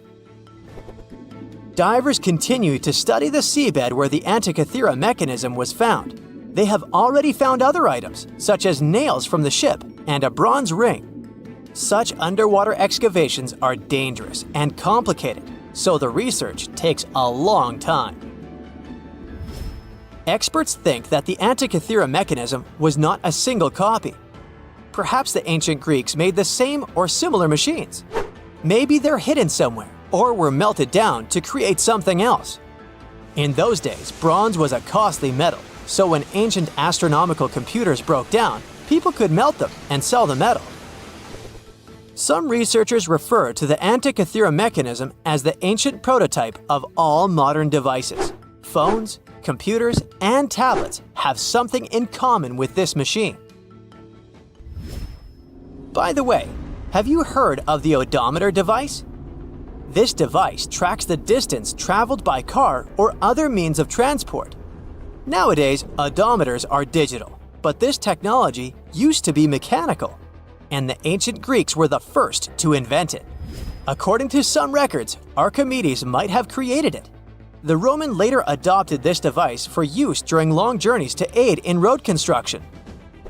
The ancient Greeks were the first to attempt to understand the rules of geometry. The Babylonians and Egyptians used geometry in different spheres of life. However, the Greeks decided to use logical reasoning to establish the rules and formulas that we still use today. Archimedes observed that when a solid object was immersed in water, it displaced a mass of water equal to the volume of the object. Have you heard of the Hippocratic Oath? This document is read aloud by all doctors before they start practicing medicine. For us, concepts such as confidentiality between a doctor and a patient seem commonplace, as well as a doctor's duty to always try to cure and save people's lives. But all of this was invented by ancient Greek Hippocrates. In addition to the famous oath, he was one of the first to make a scientific leap in medicine. In ancient times, people viewed illnesses as punishment for bad deeds. But Hippocrates discovered that diseases were natural and that the human body could react differently to them. This may seem obvious now, but the ancient Greeks reached this conclusion in 460 BCE. Aristotle was the first to suggest that our planet is a sphere, and thanks to him, we enjoy movies, TV series, and performances. The ancient Greeks invented theater in the form we know it today. Aristotle wrote the first rules of drama in history, which guide directors and screenwriters on how to keep the viewer's attention. Greek writers created plays in various genres, including tragedies, satires, and comedies. All of this contributed to the formation of Western culture, and that's why many directors enjoy staging ancient plays. And this is only a small part of what the Greeks invented. Therefore, it's quite logical that they were able to create the Antikythera mechanism.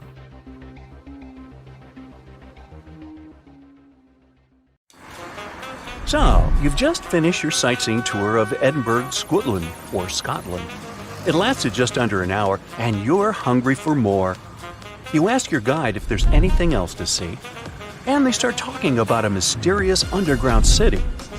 You ask how long it takes to get there, and you're shocked by the guide's answer. You're standing on it. It's right under your feet. South Bridge? But you were just there and didn't notice a giant arrow pointing down. So this is where the mystery starts. The story begins in the mid-1700s. The Scottish capital wasn't as big as it is today. Only 60,000 people lived around Edinburgh Castle. All of them were packed inside medieval walls. And they say today's cities are overpopulated.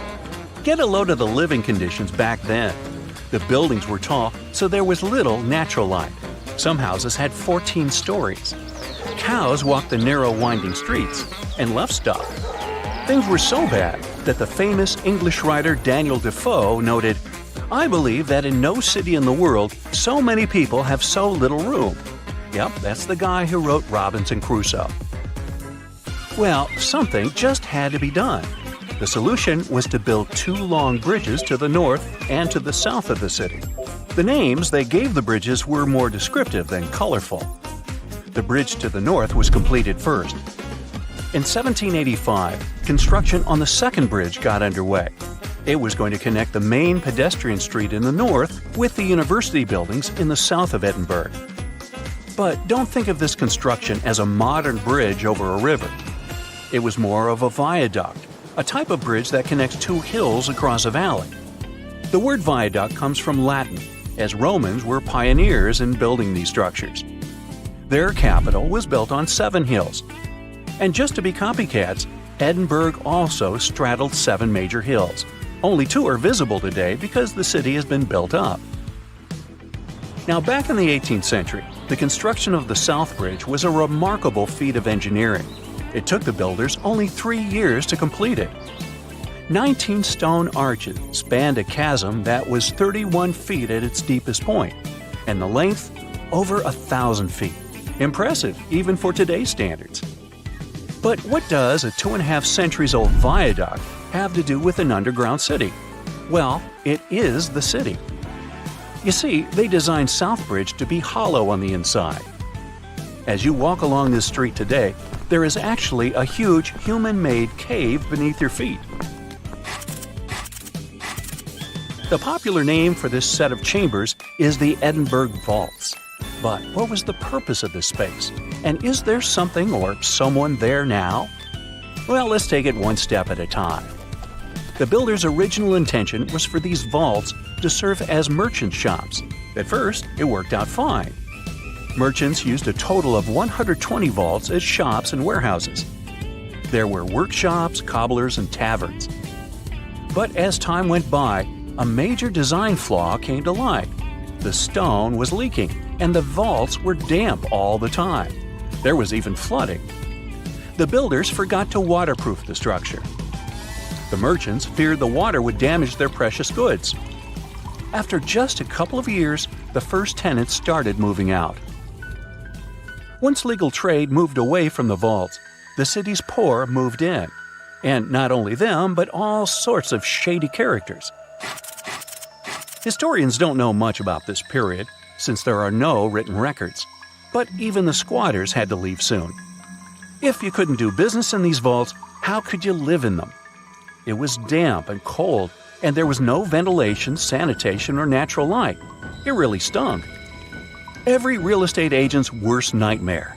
Just 30 years after their completion, the Southbridge Vaults were abandoned once and for all. But at a street level, business was as usual. The officials decided to fill the vaults with rubble for security purposes. Buried and forgotten, the memory of a once teeming merchant quarter of Edinburgh slowly faded from people's minds. Now, this is where the story gets a bit weird. During the 1980s, a Scottish rugby player accidentally found a tunnel leading into the vaults. The athlete didn't waste any time and started excavating the vaults with the help of his son.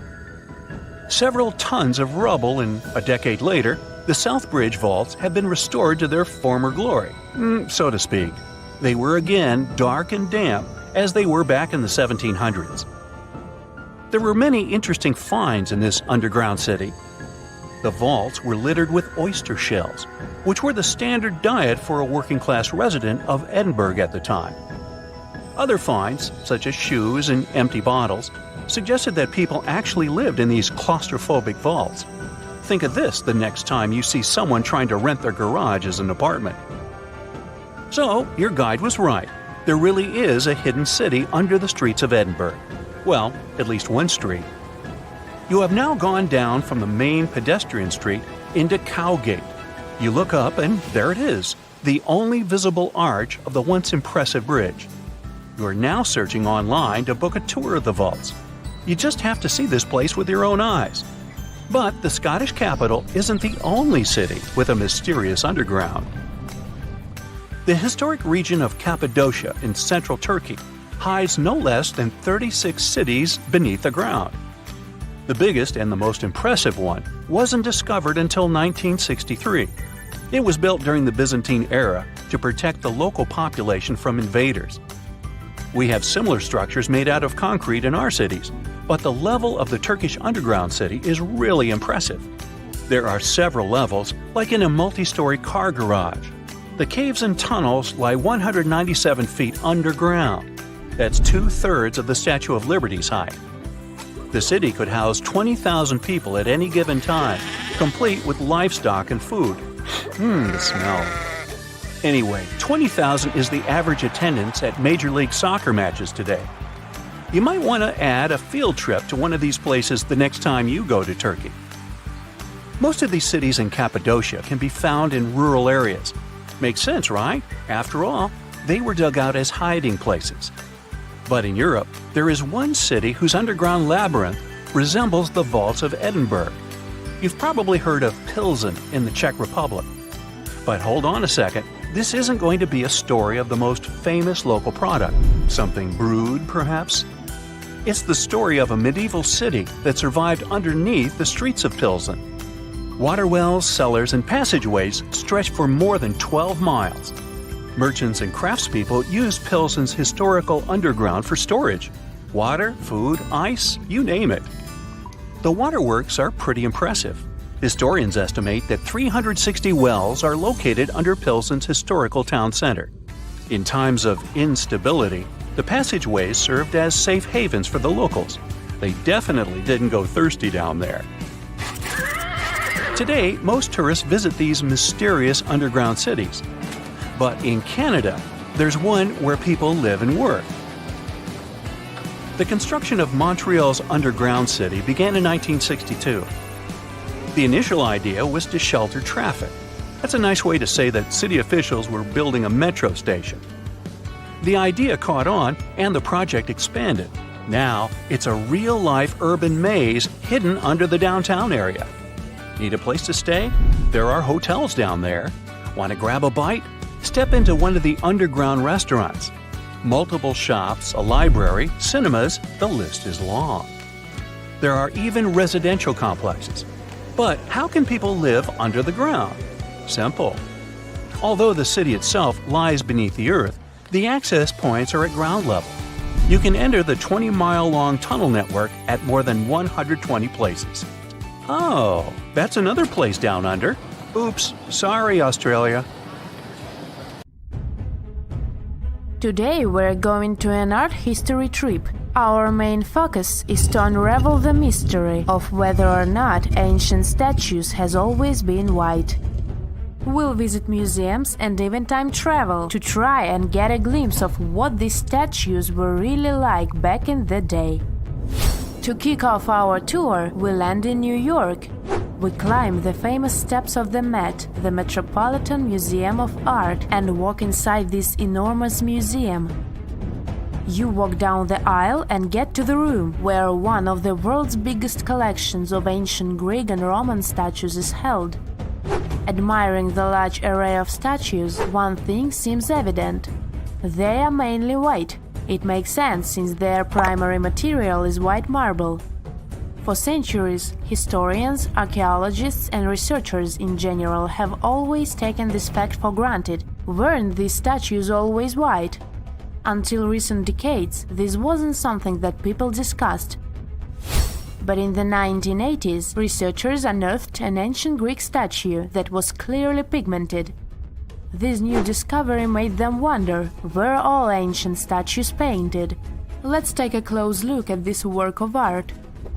This 3rd century before the Common Era Greek statue was discovered to be almost entirely painted, still in its original form. You don't have to look too hard to notice that the statue still carries some of these original pink colors, with some shades of blue and red paint as well. The thing is, this statue is not an exception, it's the norm. As it turns out, ancient civilizations did paint their sculptures with bright and vivid colors, but somewhere along our historic timeline, this information got lost. According to researchers, pigment in sculptures was a way of bringing their representations closer to real life. We live in bright colors, so art might as well reflect that, right? Right! So let's take a few steps back to understand what happened. So why are our museum's galleries filled with white statues as far as the eye could see? You might have heard of Michelangelo. It's a famous Italian sculptor who carved the iconic David and painted the ceiling of the Sistine Chapel. Michelangelo was one of the most emblematic painters of the Renaissance. The Renaissance was a historical period when European artists, philosophers, and scientists developed a renewed interest in the creations of ancient Greece and Rome. Artists like Michelangelo started a series of Roman sculptures, like this one, the Leo Colon and his sons. They fell in love with their lifelike figures and pristine white marble. The one thing they didn't know, and didn't have the technology to know, was if the colored pigments from those sculptures had faded. After all, they were found after years of being buried or left in the open air. It's speculated that this statue, the Leo Colon, had colored snakes and mantles, for example. When the Renaissance artists set out to pay homage to ancient artists, they left their masterpieces bare too. They carved directly onto the marble and left them white, without pigmentation. Probably because that's the way they thought things were done in the old days. The works of Michelangelo and his peers influenced a whole generation of sculptors after that. so this way of doing art traveled to modern times without much questioning. However, evidence of color pigments in ancient statues is abundant. Some researchers show that scholars have known for at least a century that ancient sculptures weren't originally all white. Other studies suggest that this discovery might have happened even earlier. In early 1980s, archaeologist Vincent Brinkmann made a huge discovery. During his time as a student at the Ludwig Maximilian University in Munich, he developed a technology that was able to detect polychromy in ancient samples of Greek statues. Polychromy is an art of painting in several colors. Anyways, he was taken aback by his discovery and confused as to why and how other researchers and archaeologists weren't talking about this. As it happens, the first discovery that ancient statues weren't all that white happened a long time ago, way before Vincent was born. It happened during the unearthing of Pompeii back in the 1700s. As you may know, the city of Pompeii in southern Italy was completely covered with lava after the sudden eruption of Mount Vesuvius. The city was destroyed, but the clouds of ashes that arose from the lava managed to preserve a lot of the city structure through time. Thankfully for art historians and archaeologists, Pompeii became a digging ground for understanding ancient Rome. Researchers found several conserved frescoes that depicted scenes of daily Roman life. In one of these paintings, an artist is seen painting a sculpture. This fact was recorded by a very famous art historian known as Johann Joachim Winckelmann. He is also considered the father of art history. Now let's take a closer look at another famous statue. To see this one in person, you'll have to fly all the way to Rome and visit the Vatican museums. The statue you're looking at is a classic representation of Caesar Augustus. In case you didn't know, he was the founder of the Roman Empire and the first emperor of Rome. He is important. The sculpture you're seeing is called the Augustus of Prima Porta. You may have seen this before, probably in a history textbook. The thing is, it's always depicted in its white marble form. But according to an archaeological finding from the 1860s, the original statue was way much more colorful than that. According to archaeologists, the statue of Augustus de Prima Porta has a crimson tunic, yellow armor, and a purple mantle. It's important to keep in mind that colors weren't made artificially as they are today. Artists could only produce color from natural resources, so purple, for example, was an extremely difficult color to make. Back in the day, they derived purple from the mucus of a rare species of snail, meaning that anyone who used the color purple to pigment their art and clothes was powerful and wealthy. Well, this looked like enough proof for me that ancient statues weren't always white. But as we can judge by the look of our modern museums, there didn't seem to exist enough interest in the art community to further explore polychromy on the ancient statues. But remember that archaeologist we talked about, Brinkmann? Well, he has been collecting data on polychromy since the 1980s. At a certain point, he even began making colored replicas of such statues. The technology used is far from simple. To reconstitute these ancient works of art, Brinkmann makes a 3D plaster copy of them. Then he paints them by hand with the help of his wife. To find out which color were used in the original sculptures, Brinkmann uses UV light. Certain pigments glow under UV light, exposing traces that would otherwise be invisible. Take this colorful archer as an example. Look at these colors. This piece is the reconstruction of a marble archer in the costume of a horseman. To accurately depict the archer, restorers had to research a lot about the history of the region where the art piece was originally found, since colors have a cultural meaning. That, together with UV technology, allowed for the reconstruction you can now see. It seems very far from the idea we have of what the Greeks would make, but this is supposed to look exactly like the original one. According to Brickman, we shouldn't be so surprised that ancient Western civilizations used bright colors to depict their realities. After all, the Romans and Greeks were heavily inspired by the works of art of Egyptian civilization, Old Mesopotamia, and Asia.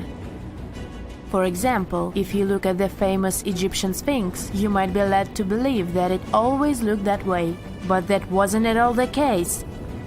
Modern studies and virtual reconstructions of the monument show us that the monument was very colorful. The body of the statue is believed to have been painted terracotta, while the regal headdress that circles the head is meant to have been golden blue. All of these were considered important colors in Egyptian times, and it was only suitable to use them to depict a pharaoh. No matter what happens, don't stop! We almost got it! Two treasure seekers are digging frozen ground in a cornfield at night. It's raining hard, lightning is flashing, but these two guys keep working. And now the shovel hits something solid. No way! A treasure chest! They start digging faster and find a piece of a ship's engine. What the? Far from the seas and lakes, somewhere under the fields of Kansas City, they found a giant sunken ship. How is this possible? Now you'll see. Some people spend their lives searching for shipwrecks with treasures underground. One of them is explorer David Hawley. He's been looking for such ships far from the seas, rivers, and oceans for many years. He does this because he likes the feeling of adventure. The holds of these ships may contain chests of gold, antiques, and artifacts. And you can get a lot of money for them. David says you don't have to go into the ocean to find a sunken ship. They may be lying in your backyard. But why do ships end up buried underground among fields, farms, and plains? Let's find out using the example of steamboat Great White Arabia. According to old records, the newspaper clippings, this ship had been carrying about 200 tons of treasure before it sank in 1856.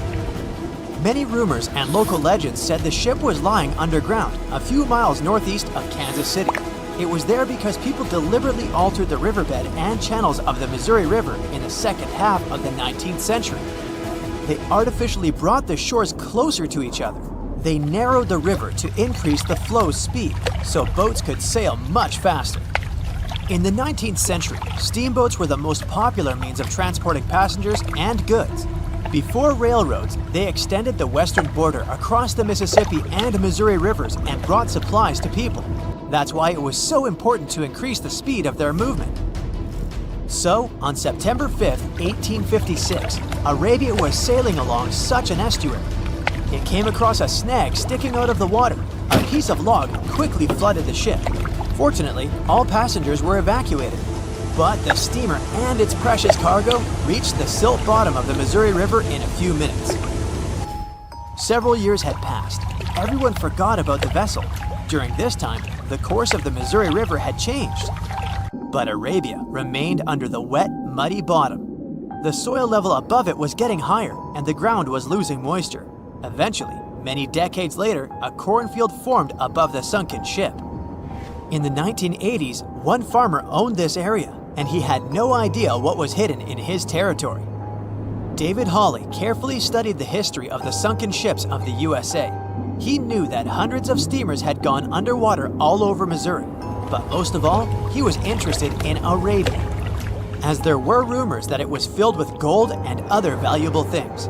The territory of cornfields in Kansas was vast, but David Hawley knew how to search properly. In 1987, he started working, first together with his brother and father. They collected all the clippings from old newspapers they could find.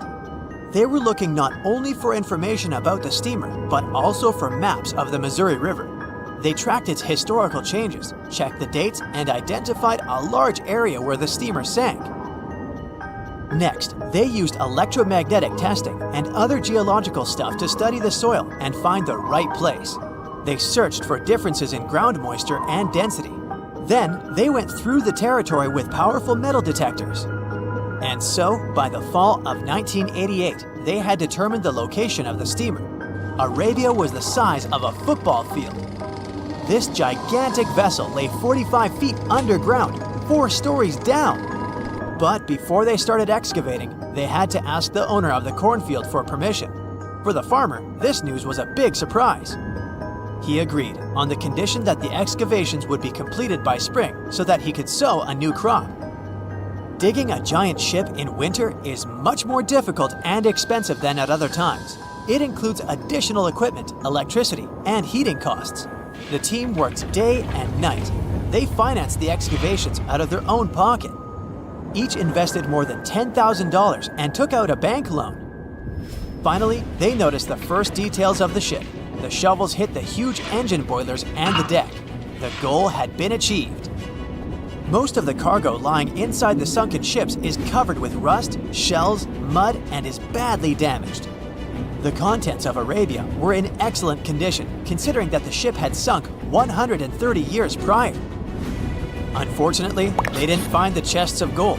Still, they got several tons of other valuable cargo, household items of people who lived in the middle of the 19th century. It was a time capsule.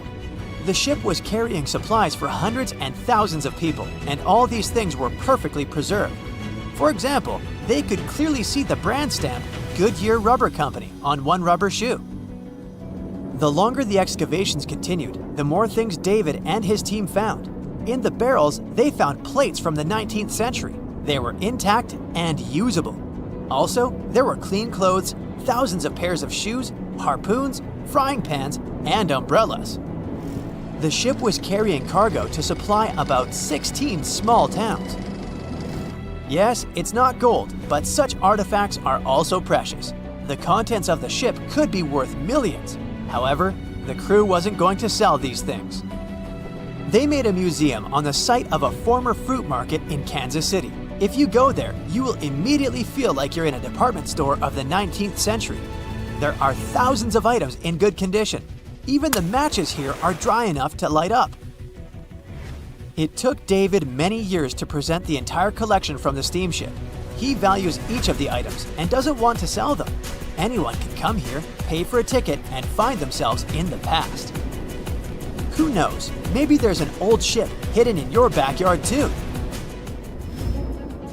Geologists found an older vessel in the hot desert of Namibia in 2008. This ship sailed back in the days when pirates scared sailors on the seas, and now it's inside a dried-up lagoon. The ship sailed from Lisbon in 1533 and disappeared with the crew near a small diamond mining town. After almost 500 years, the hull had been badly damaged. Only the carcass of the ship remained, but the treasure hidden inside the vessel stayed intact. They carefully studied the boat for a long time, trying not to ruin anything. And then, 5 days later, they found a big old chest in the hold. Carefully opening it, they found gold coins there. Thus, the cost of the ship was estimated at about $10 million.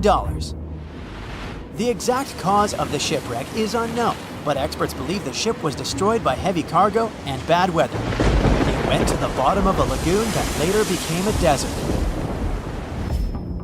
Some find an airplane in their backyard, others discover a ship, and one man found a passage to an ancient secret city in his house. This happened in Turkey in 1963. The owners of the building decided to make repairs. He went to his basement and knocked down the wall to turn this place into a living room. And so, behind one wall, he found a tunnel leading underground. The man thought it was some kind of a secret chamber. He went down there and realized it was something much more than that. It was an ancient city 18 floors deep. People built it in the years 780 to 1180 as a refuge from weather disasters and the invasion of enemies. This place also includes many underground tunnels that stretch for several miles in different directions. People could get to the town from different points using secret passages leading to these roads. The city can accommodate about 20,000 residents, livestock, and tons of food supplies. Archaeologists have also found a chapel, schools, stables, and public kitchens there. Hey there, curious history buffs. Have you heard the legend of the ancient race of giants of Nevada? Yes, I'm talking about actual giants that allegedly lived thousands of years ago. Now I know what you're thinking. Giants, really? Well, archaeological finds add fuel to this debate too. And here's where it gets interesting. Lovelock Cave was indeed used as a burial site, and some of the remains found there are much larger than average human bones. The cave is by the Humboldt Sink in western Nevada. It was once part of an enormous lake, which eventually dried up, leaving a number of smaller ones, including the Humboldt Sink. The cave became the home of the Site-Ka tribe. According to the legend, these red-haired giants were so big that they had to be buried in the cave itself. Indeed, later on, archaeologists discovered 8 to 10 foot tall skeletons. This legend started to unfold when a mining engineer named John T. Reed talked to the locals in 1886. Once Reed saw the cave, he knew he was onto something. The news spread soon, but the cave was attracting another type of attention too. The deposits of a fertilizer known as guano were discovered inside the cave. So a mining company began excavating the precious resource in 1911 and soon shipped more than 250 tons of the fertilizer to San Francisco. Unfortunately, some of the human remains and artifacts were neglected and lost in the mining process. This led to an official excavation in 1912 and 1924. After the top layer of guano had been mined, strange objects started to surface. Around the area, the earliest evidence of human habitation dates back about 4,000 years.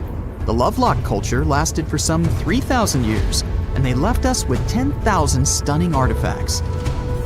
The pits in the cave were like a series of time capsules hidden at different depths. Archaeologists determined the age of each pit by its depth. It turns out that many different groups used the cave for storage over a really long time, and the things they stored there give us a really cool glimpse into their cultures. It's like a giant ancient storage unit full of hidden treasures. What have the researchers found besides the giant bones, you might ask? Some other bodies were mummified using a method similar to the one applied by ancient Egyptians. These remains also had something in common with the bodies discovered as far south as Lake Titicaca. Both mummies had some red hair. Yet, there are scientists who believe this reddish hue is the result of the interaction with the environment in which the bodies stayed. So, while the story of the red-haired giants may be a wild and intriguing tale, not everyone is convinced. Some experts believe that the bones found in Lovelock Cave are simply the remains of prehistoric animals, like mammoths or sloths. But others insist that there's something more to the story. Other relics, such as finely crafted baskets and exquisite duck decoys made from tule fibers, were also found there. In any case, this cave is worth the attention it gets. By the way, you can still visit this cave today and see the pits of different depths with your own eyes. But let me tell you one thing. It's in a hot, dry, and isolated place. Archaeologists have made another discovery that seems to be straight out of a legend. They think they found the palace of the one and only Odysseus, who was the legendary Greek king of Ithaca and the hero of Homer's epic poem. Move over, Indiana Jones. We've got some real-life adventure happening here from around 1300 BCE. Apparently, this is the only palace mentioned in Homer's epic poems that hasn't been found. The excavations have been made on the Ionian Islands, and the view from the ruins found on the island of Ithaca are exactly as described in the Odyssey, says the professor who led the excavation team. Known to the ancient Romans as Ulysses, the Greek hero took 10 years to return home to Ithaca after the fall of Troy. For many years, Homer's other epic, called the Iliad, which tells the story of the protracted siege of Troy by the Greeks, was regarded as a myth too. But then, in the 1870s, Troy was rediscovered in modern-day Turkey's Çanakkale city. So, if they found Troy, who's to say they couldn't find Odysseus's home? The researchers were following Homer's words as a roadmap. The excavation site has a building complex with 2 levels. It has important finds such as storerooms and workshops, a complicated drainage system, and fragments of pottery. It also has a well from the 8th century BCE, which is around the time when Odysseus is believed to have been the king. Yet, not everyone is convinced that the team has actually discovered the home of Odysseus. A British researcher named Robert Biddlestone insists that Homer's description of ancient Ithaca isn't very similar to the island that now has its name, and that Odysseus' kingdom was actually on the Isle of Cephalonia. However, Italian archaeologist Adriano La Regina might have a more realistic approach to this debate. He says that whether this find has a connection to Ulysses or not, what's more important is the discovery of this royal palace. Once upon a time, in a land far away, the Klamath Indians spread a legend about the creation of Crater Lake. Okay, maybe this land is not that far away, and it still exists. You can find it in south central Oregon, in the western United States. Anyway, the legend has it that this lake was formed in a vicious battle between two volcanoes, Mount Mazama and Mount Shasta. Then the spirits of Earth and the Sky, which are Lau, who ruled the below world, and Skell, the chief of the above world, joined the fight. It turned into a geological drama. During the battle, darkness veiled the land. The fight was over when Mount Mazama collapsed and sent Lau back into the underworld. Then the rain filled the pit and created a lake in the place where the mountain had once stood. Flash forward to our time. Scientists have discovered that Mount Mazama did erupt 7,700 years ago. Artifacts found in the area prove that the legend indeed contains some details about the explosion. The tale says that red-hot rocks were flying through the sky. This happened during the volcanic eruption that caused the mountain to collapse. This created the volcanic caldera, which later on got filled with water. What makes this legend came true story unusual is how long it has existed. According to researchers, these types of verbal stories lose their credibility within 600 to 700 years. That's why the legend about the creation of Crater Lake is so unique. So many generations, for hundreds of years, have been accurately passing down the information. This volcanic crater lake is now in a national park. It's famous for its deep blue color. The water in it is extremely clear. If you visit it today, the water you'll see won't be the same as for someone who will visit the place 250 years later. Because there are no rivers flowing into or out of the lake, the existing water evaporates and the lake gets filled again by rain and snowfall. Basically, every 250 years, the water is replaced. Plus, this lake is almost 2,000 feet deep, which makes it the deepest lake in the United States. Swimming is okay in the lake, but there's only one legal and safe trail to get to the shore. There are other activities, such as fishing and boat tours. Shared human experiences, such as birth, marriage, and aging, may explain why certain tales are shared globally. Similar struggles and obstacles faced by humans around the world generate similar themes in traditional stories about love, parenting, and mortality. So, do you have legends or tales you've heard of from your grandparents? Who knows? Maybe your ancestors too witnessed a cool historical event. Strange and amazing items are discovered often, but figuring out what our ancestors were up to is pretty tough. Especially when all you have are just some rusty cups and cave drawings. It's no surprise that even the experts in lab coats sometimes make mistakes. But it's not just about dusty plates and huge stones. Sometimes there's even humans with large heads. So grab your digging tools and let's travel back to ancient times to explore incredible societies that even scientists can't fully explain. Sardinia may look idyllic now, but I'm not gonna lie, I wouldn't fancy visiting it 3,000 years ago. Rumor has it, terrible giants roamed around this island back then. People even talk about finding human skeletons over 13 feet tall there, although nobody's ever shown anything to prove it. But the stories will make you wonder because some weird stuff has definitely happened. In 1974, over 5,000 pieces of broken stone artifacts were found in a part of the island called Monte Prama. but instead of being displayed in a museum, they were locked up in an underground vault for about 30 years. Sounds a bit suspicious, doesn't it? When they were finally displaced in 2005, scientists put the pieces together to find statues of 38 giant men standing 8 feet tall. Not quite as tall as the legendary skeletons, but still pretty huge. It's thought these statues were made by the Nuragic people, who lived on the island a long time ago. Besides giant statues, they also built over 8,000 massive stone buildings. Perhaps Nuragic weren't giants themselves, but they definitely liked their things big. I do too. I like a big number of likes on our videos. That would be pretty great. Thank you if you liked this and subscribed. Now back to the video. You and I are pretty smart, but we might not be the smartest humans ever. Actually, we might not even be the smartest species. Since 1913, some skull fossils found in South Africa have hinted at a possibly smarter contender called Boskop Man. This human-like species might have lived as recently as 10,000 years ago.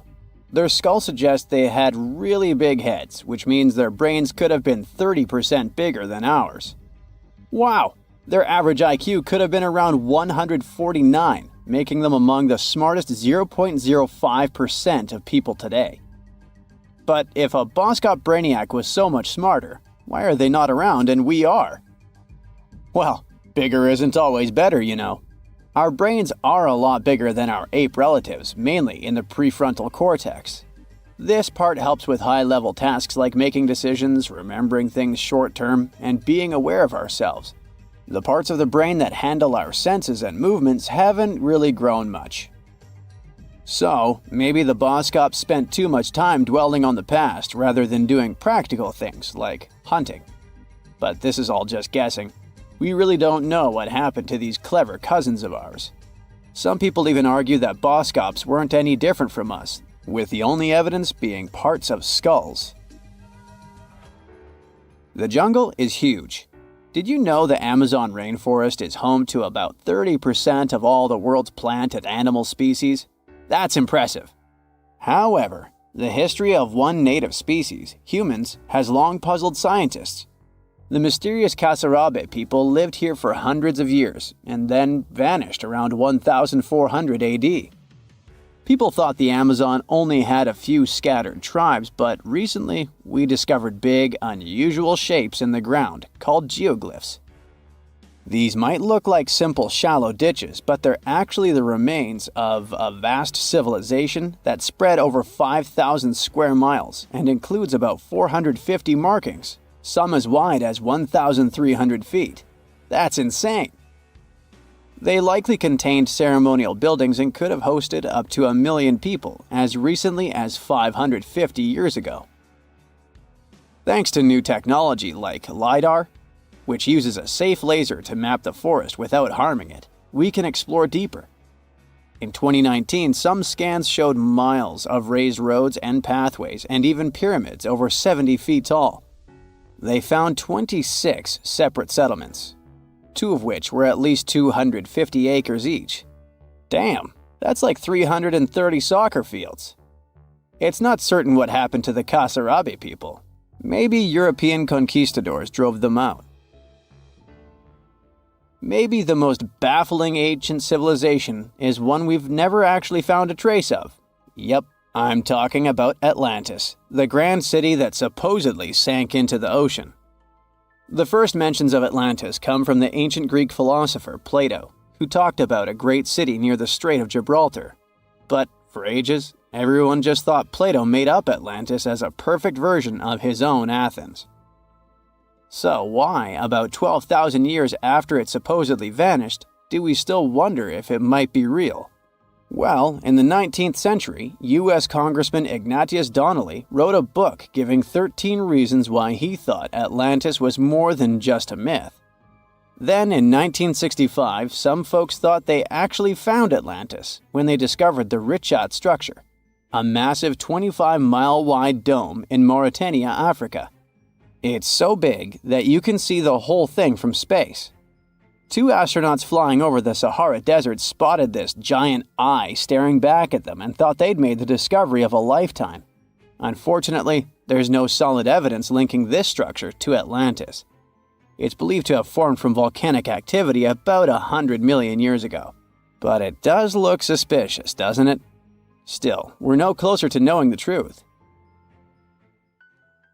Imagine going back to about 3,300 BCE and finding yourself in South Asia. Welcome to the Harappan civilization.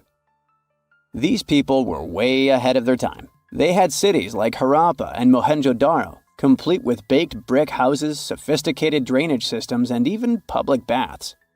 This place might have had over 5 million people, making it one of the densest regions at the time. They also invented a system of standardized weights that was incredibly useful for traders. And trading they did. These people had connections stretching all the way to the Middle East, thanks to their great skills in metallurgy. They even had a form of ancient branding. The seals were used to stamp clay on tray goods. Despite being so advanced with a thriving urban life, there's a whole bunch of mystery shrouding their language and script. We've got bits and pieces of their writing, but no one's deciphered them yet, even with all the technology we have today. We also still don't know how exactly their society worked. It looks like they didn't flaunt their social status as much as other civilizations. No grand palaces or massive monuments. Instead, their largest buildings might have been granaries. They sure were practical. Unfortunately, all good things must come to an end. Around 1800 BCE, this bustling civilization started to decline, possibly due to shifts in river patterns. As the environment changed, the Harappans packed up, moving towards more hospitable lands. Ever heard of the Minotaur? The beast with a bull's head and a man's body, hunting the bravest travelers in a massive maze. Well, this wasn't just any old tale. It was one of the most popular dramas of the ancient world, and it was inspired by this place, the island of Crete. The Minoans lived here during the Bronze Age. They had stunning palaces, amazing frescoes, and a culture so rich it still fascinates historians to this day. They built places like Knossos, which was so complex with its multi-story buildings and elaborate hallways that it might have inspired the whole labyrinth myth. Their engineering was so ahead of its time that even their drainage systems were more advanced than what many of us have today. Let me know in the comments which of these stories you find the most fascinating, and thanks for watching. This summer, you finally decide to go on that once-in-a-lifetime round-the-world trip. The first stop of this exciting adventure is in Europe. You start your journey in Italy, the country of pasta and pizza and delicious gelato.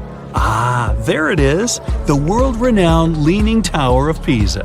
You buy your ticket and get inside the crooked monument. You're about to climb 251 slippery stairs, so watch your step and don't forget to breathe.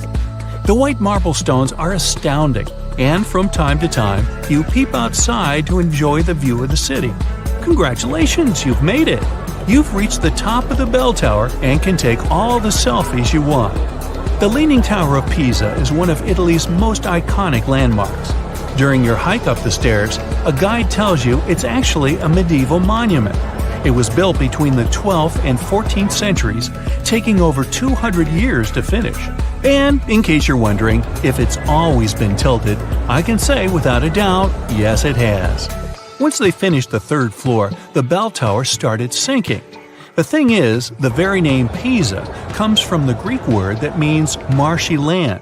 The ground there is extremely soft, made of clay, mud, and sand. And architects have been trying to save the day ever since they built the tower. At the top of the 185-foot-tall monument, you take your time admiring the city. How many terracotta rooftops can you count?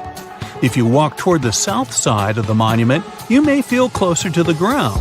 This is because the Leaning Tower of Pisa tilts toward the south. At one point, it leaned almost 5.5 degrees and still didn't fall. Today, when you visit the monument, the guide might tell you the tower is leaning less. A few years ago, the world's best architects and engineers did some construction works next to the monument to keep it from falling over. They dug several tunnels and took out over 38 cubic meters of soil from under the north side of the tower. So now the tower is tilting at an angle of only 4 degrees. So, if you want to take one of those classic photos where you're holding up the tower, you better hurry. Who knows how long the tower will still be leaning?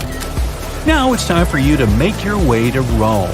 This city is basically an open-air museum, and you have to check it out for yourself. It's scalding hot, but you're lucky. Today, you're visiting the baths of Caracalla. Are you ready for an authentic ancient Roman experience? You enter through what once was a locker room. You'll have to use your imagination. Today, you'll only see 130-foot-tall brick walls here. Romans of every class would spend an hour or two in the baths every day. They would come after a long day at work or before dinner. Imperial bath complexes, such as this one, were usually free, but you had to pay an admission fee. Leaving the locker room, visitors would stop in a heated room where they would receive oil and scrub massage. Then, some people would move on to one of two exercise yards. Can you see how ample they were? Here, there were elaborate marble porticos, and you can still see a few fragments of the mosaic-colored floor. If you were in the mood for something more intellectual, you could stop to listen to a philosopher or visit one of the libraries. Now we've arrived at the most impressive room, a caldarium. It was a circular hot steamed room measuring 115 feet in diameter. It had not one or two, but 7 heated pools inside. Above your head, you'd have seen a magnificent dome supported by large granite columns. The entire structure was richly decorated with multicolored glass mosaics and the finest white marble. The complex also housed an indoor Olympic-sized pool with waist-deep water. Today, you can only admire a few reddish walls made of brick and concrete. Emperor Caracalla, like many other Roman emperors, built a mega-complex, and it sure made people happy. After a long international flight, you arrive in Egypt. Get ready for some camel rides and juicy dried fruits. Does anyone here love dates? You leave your hotel at dawn and make your way to the outskirts of Cairo. You drive past the Nile River toward the West Bank. Don't forget to take some pictures. In the distance, you spot a large monument. It's the Great Sphinx of Giza. Can you believe people created this monument over 4,500 years ago? Once you get closer, you see the Great Pyramids just north of the Sphinx. You learn that, unlike the pyramids, the Sphinx was carved directly from the bedrock of the Giza Plateau. Until today, it's one of the largest statues in the world, measuring 66 feet in height and 240 feet in length from pause to tail. The face of the Sphinx looks a tad beaten today, but according to archaeologists, it wasn't always like that. A Photoshop reconstruction of the Sphinx gives it a very different look. As you can see, at one point, the Sphinx's nose was chopped off together with parts of the chin. Scientists believe that the statue is a representation of the great pharaoh Khafra. This is why its face resembles a human so much. Just below the eyes, a dark carved line was added to represent the charcoal eyeliner ancient Egyptians used to wear. Fun fact, this wasn't only a beauty habit. It protected their eyes from ultraviolet rays. In a desert region that gets so much sunlight, this might come in handy. Until today, researchers debate whether or not the Sphinx had a beard. Many believe that if it was meant to depict a pharaoh, it most likely had a braided beard that got destroyed by erosion or humans. Even today, you can still see the remains of a regal headdress on the head of the Sphinx. These head ornaments were associated with power and royalty. Now imagine that the stripes are blue and gold. This is probably what it looked like when the monument was first constructed. There's no evidence of how long it took to build the Sphinx, but it was likely very long, as the carved details are pretty impressive. If you're lucky, your guide might take you to one of the secret chambers inside the statue. If they're real and not just a myth, I mean. The crystalline waters of Greece. Whether you arrive by boat or plane, you're in for a real treat. This is the focal point of archaeological sites. You arrive at Mandrake Marina and Port, but wait a minute, you don't see any monuments around.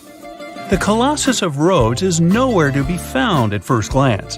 That's because it was destroyed long ago.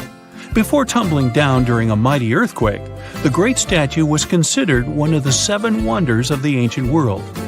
If you saw the Colossus in a picture, you would probably mistake it for Lady Liberty. Well, that's actually not a coincidence. Apparently, there's a connection between the Statue of Rhodes and the Statue of Liberty. They were both built as symbols of freedom, and Lady Liberty is often referred to as the modern Colossus. The Colossus stood at 100 feet tall, but today all you see is a concrete jetty with a huge gap in the middle. Now, imagine a bronze statue straddling both ends of the bridge. The Colossus was built back in the 3rd century BCE, and 900 camels took part in the construction. The statue existed for approximately 54 years before it was ruined by a powerful earthquake. It hit the city so hard that all that was left of the statue was one very large foot. Even so, people kept visiting the monument. Are you ready to head home? Thanks for joining me on this journey, and don't forget to tell me what your favorite site was. See you next time. Listen to this. Neanderthal fiber technology. Nope, I'm not joking. The concept is real. In 2020, a team of scientists published a paper that redefined the way we saw our closest ancestors. A find in France changed archaeology forever, and it wasn't the first time something like this had happened. But let me start from the beginning. Neanderthals. For a long time, they fit the image of the typical cavemen. If you are now thinking of someone like Fred Flintstone, you wouldn't be much wrong. What was the reason behind this stereotype? When did we start believing that Neanderthals were not the brightest tools in the shed of evolution? In comes William King, a 19th century British geologist. He was the man who named the Neanderthals. Based on the bones King found, the scientist declared the species not intelligent, and this image stuck with the Neanderthals for centuries to come. But a piece of string, just a quarter of an inch long, changed everything. A small, dry river valley, Abri du Maras, was the place of the great find. Archaeologists unearthed a cord fragment next to a stone tool. Such twisted fibers could have been used for everything from making clothes to fishing nets. In prehistory, this was some advanced tech, and the Neanderthals seemed to have mastered it. Scientists already knew that these early humans made tar from birch bark, and that they produced shell beads. There's even evidence of Neanderthal art. They were definitely not primitive. The string section and similar finds are changing the way we perceive our ancestors. The world of archaeology is constantly changing. Take the pyramids in Egypt, for example. Turns out, they weren't really built by an army of people who the pharaoh made work until they passed out. Herodotus, the famous Greek historian, was the man who started the confusion. He claimed, in 500 BCE, that 100,000 men took part in the construction of the Great Pyramid in Giza. He made no mention of who they were and why they were building the pyramids. That's how the myth started. Huge stone slabs pulled by humans, driven by a foreman with a whip. But Egyptologists would beg to differ. Those are the scientists who study ancient Egypt's culture. Fairly recently, they uncovered a workers' village that told a different tale. Yes, there was evidence of hard work on the workers' bones, but the construction industry is demanding even today. It took almost 6 years for 12,000 workers to complete the world's tallest building, Burj Khalifa. Back in Egypt, 3 times more workers finished the Great Pyramid in around 2 decades. An impressive feat of ancient engineering, wouldn't you agree? Superiors looked well after the Egyptians who built the pyramids. Their diet was rich in protein. They had medical care and they got paid properly. In fact, they lived better than the non-working population. And they lived with their families near the construction site. Archaeologists know all this because they unearthed bakeries and dormitories with bread jars and other goodies. Looks like the pharaohs were okay employers after all, and the job market wasn't that terrible. They also kept detailed papyrus records of the build and hieroglyphs. You and I wouldn't stand a chance of reading these letters that resemble images. Egyptologists had the same problem. For over a millennium, no one had used this type of font. And it's not like there was an English ancient Egyptian dictionary you could open and find meanings of words. But all this changed in 1822. A couple of decades before, the French found a broken slab of black granite. The stone contained one text in 3 scripts: Ancient Greek, Egyptian hieroglyphs, and Demotic. The last one was also the Egyptian language, but in a simplified script. Scientists dated it back to 196 BCE. The content is a religious proclamation. A French philologist and Orientalist, Jean-François Champollion, was the first one to crack the code. You see, people haven't forgotten ancient Greek letters. The Frenchman successfully matched the Greek letters with the ones in the Egyptian script. And voila, we were finally able to read hieroglyphs. The name of the piece of granite that made it all possible was the Rosetta Stone. The importance of its discovery went beyond archaeology. The word Rosetta Stone even entered the English dictionary. It represents a discovery that helps people understand an enigma that has been puzzling them for a long time. There are similar games. A symbol is attached to a particular message. Then you have to decode the message by replacing the symbol with a corresponding letter. In a nutshell, this is what scientists did with the Rosetta Stone more than 2 centuries ago. Do you know what is the oldest deciphered language in Europe? It has an unattractive name, Linear B. The script belongs to the Mycenaean Greek language. It predates the ancient Greek alphabet by several centuries. You can easily guess which script it is descended from. Linear A. The people from Crete used Linear B more than 1,000 years ago. During the Late Bronze Age, the Greek civilization that used the script vanished. There was no one who could read Linear B, and more importantly, no one knew it existed in the first place. This was about to change during the first years of the 20th century. A British archaeologist by the name of Sir Arthur Evans excavated a vast palace complex at Knossos, Crete, Greece. This was the center of the Minoan culture that created the enigmatic script. The palace boasted some 1,300 rooms. They had colorful paintings of dolphins, griffins, and bulls. All of these captivated the archaeologist's imagination. But their biggest find was at first overlooked: thousands of slabs of baked clay. The fire that brought down the palace helped preserve the tablets. It was impossible to read the slabs, though. They were written in an unknown language. The scientific community had to wait for another half a century before Michael Ventris cracked the code. He was an English architect and cryptographer. Ventris studied Greek and Latin. While attending the famous archaeologist's lecture, the young man decided to solve the puzzle of Linear B once and for all. He managed to do so in 1952. One of Ventris's most amazing discoveries was that the script was an archaic form of Greek. But cryptology still hasn't solved the code of Linear A. This writing system will remain a mystery until a motivated young person like Michael Ventris comes along. They wouldn't have to be a professional archaeologist. Basil Brown certainly wasn't. Yet in 1939 he discovered the richest early medieval tomb in Europe. This happened in Sutton Hoo in the southeast of England. This wasn't an ordinary tomb made out of stone. It was a full-size ship, 3 times as long as a London double-decker bus. And that's not all. Apart from its main purpose, the ship was full of riches. Deluxe hanging bowls, feasting vessels, gold and dress accessories, and luxurious textiles were just some of the treasures found. Archaeologists were also amazed by the silverware from distant Byzantium.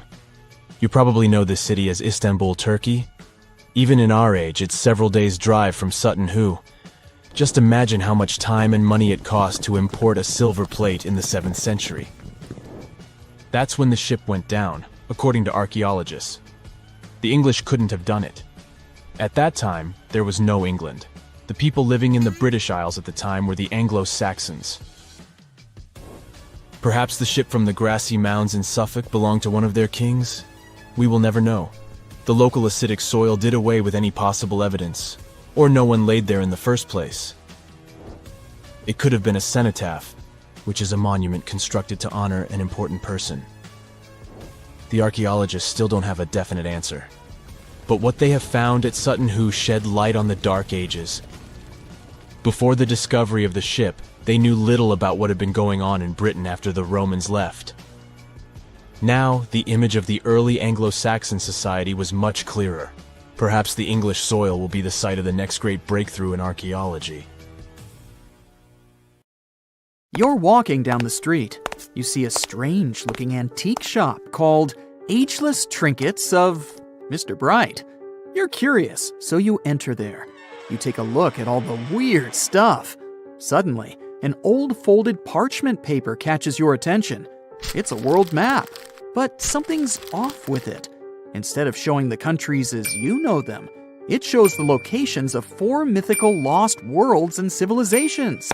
Mr. Bright, the shop owner, comes next to you after realizing your shock. This map won't let you find these places or anything, but I can explain to you the legends behind them if you want, he says. Let me begin with Atlantis. You might know it as Aquaman's underwater kingdom, but Atlantis, the fictional island, was actually first introduced in 2 of Plato's works. According to him, Atlantis was a highly advanced civilization that existed about 9,000 years before his own time, and its story had been passed down by poets, authors, and others. He wrote about Atlantis and its citizens to give a moral lesson and to teach about the dangers of arrogance, as well as the eventual downfall of those who are after too much power. In his dialogues, Plato stated that Atlantis was a great and powerful empire that was respected in all parts of the world. It was founded by beings who were half deities and half human, and became a great naval power after a while. Being an island filled with gold, silver, and other precious metals certainly helped their case. But besides that, it was also known for its breathtaking architecture and state-of-the-art technology, as well as its countless rare and exotic wild animals. Atlanteans were proud of their great achievements and the perfection of their civilization, but their excessive pride was going to bring their downfall. They believed they were so superior that they could gain control over any nation.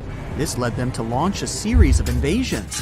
They conquered many of the Mediterranean lands, but when it was time to enter Athens, Athenians pushed back with an extraordinary force, so the Atlanteans were finally defeated.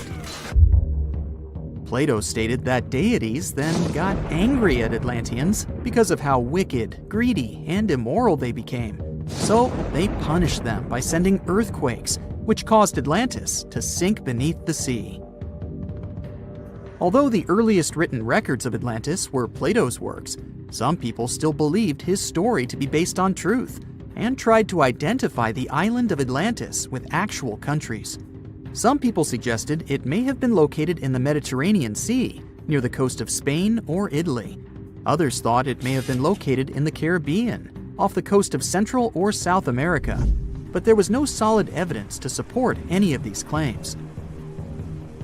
One theory, in particular, seemed more plausible than the others, though. Located in the Aegean Sea, the island of Santorini was the home of a highly advanced Minoan society.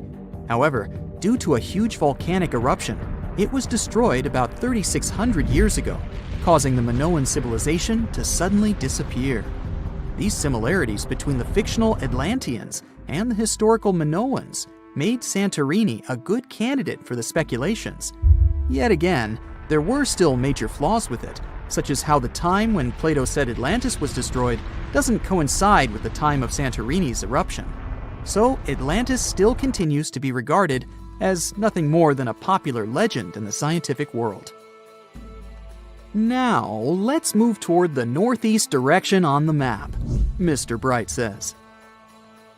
According to Celtic Breton mythology, there once was a magnificent city called Ys, also known as Caris, that towered over Douarnenez Bay in France's Brittany region.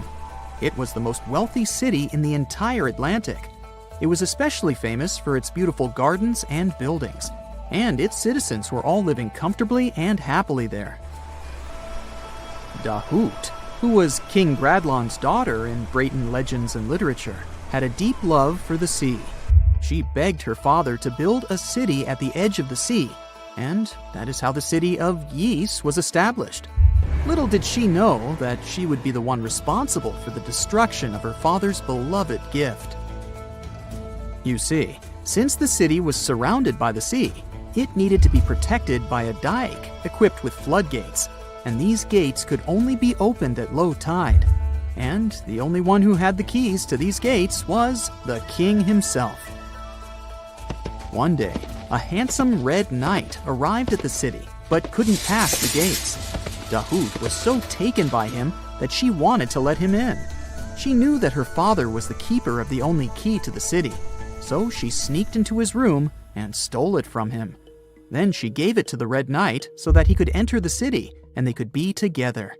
However, the Red Knight turned out to be the Prince of Darkness, and he intentionally left the gate open to the raging sea. The waves soon swallowed all of Ys. King Gradlon was able to escape on his magical horse, but Dahoud couldn't. She turned into an evil mermaid who lured sailors into the sea. Today, if you go to Quimper, a city in Brittany, northwest France, you can find the statue of King Gradlon riding on his horse. Although the city of Ys is a legend, Brittany coast locals believe that on the days when the waters are calm, you can still hear the tolls of the city bells deep under the sea, if you listen carefully. Mr. Bright then points at the Indian Ocean on the map and says, "Now, have you heard about Lemuria?" Back in the mid-1800s, a few scientists suggested that there was once a continent that existed in the Indian Ocean, somewhere close to the south of modern-day Sri Lanka. The first one to popularize this theory was the British lawyer and zoologist Philip Lutley Sclater. In his paper, The Mammals of Madagascar, he stated that he found lemur fossils in India, and not in Africa. However, this discovery was extremely shocking to him because of the fact that lemurs' original homeland, Madagascar, is much closer to Africa. He proposed that this was possible only if some larger continent connected the two once. He stated that this continent must have eventually sunk to the ocean floor. He then named it Lemuria, and hence the theory was born. People who came after Sclater took his theory a step further and thought that Lemuria was also the home of an extinct race of humans called Lemurians, who had 4 arms and enormous bodies, and were also the ancestors of modern-day humans, as well as lemurs. Of course, as new scientific discoveries were made on plate tectonics, evolution, and the study of DNA, the theories regarding the fictional continent called Lemuria were debunked. The last fictional land on the map is Agartha, Mr. Bright says. Taking its roots from Eastern mysticism, one legend says there's a kingdom called Agartha that is located deep beneath the surface of the earth. It's where all 4 corners of the world are connected by paths and tunnels. It is said that there's a secret entrance into Agartha hidden in the Gobi Desert, and it's built by Agarthans themselves using advanced technology that can't be detected by us, the surface folks. According to some beliefs, Agartha exists to counterbalance the energies of those who live above the surface. While we live in a state of rush and heightened emotions, this world beneath us is the total opposite.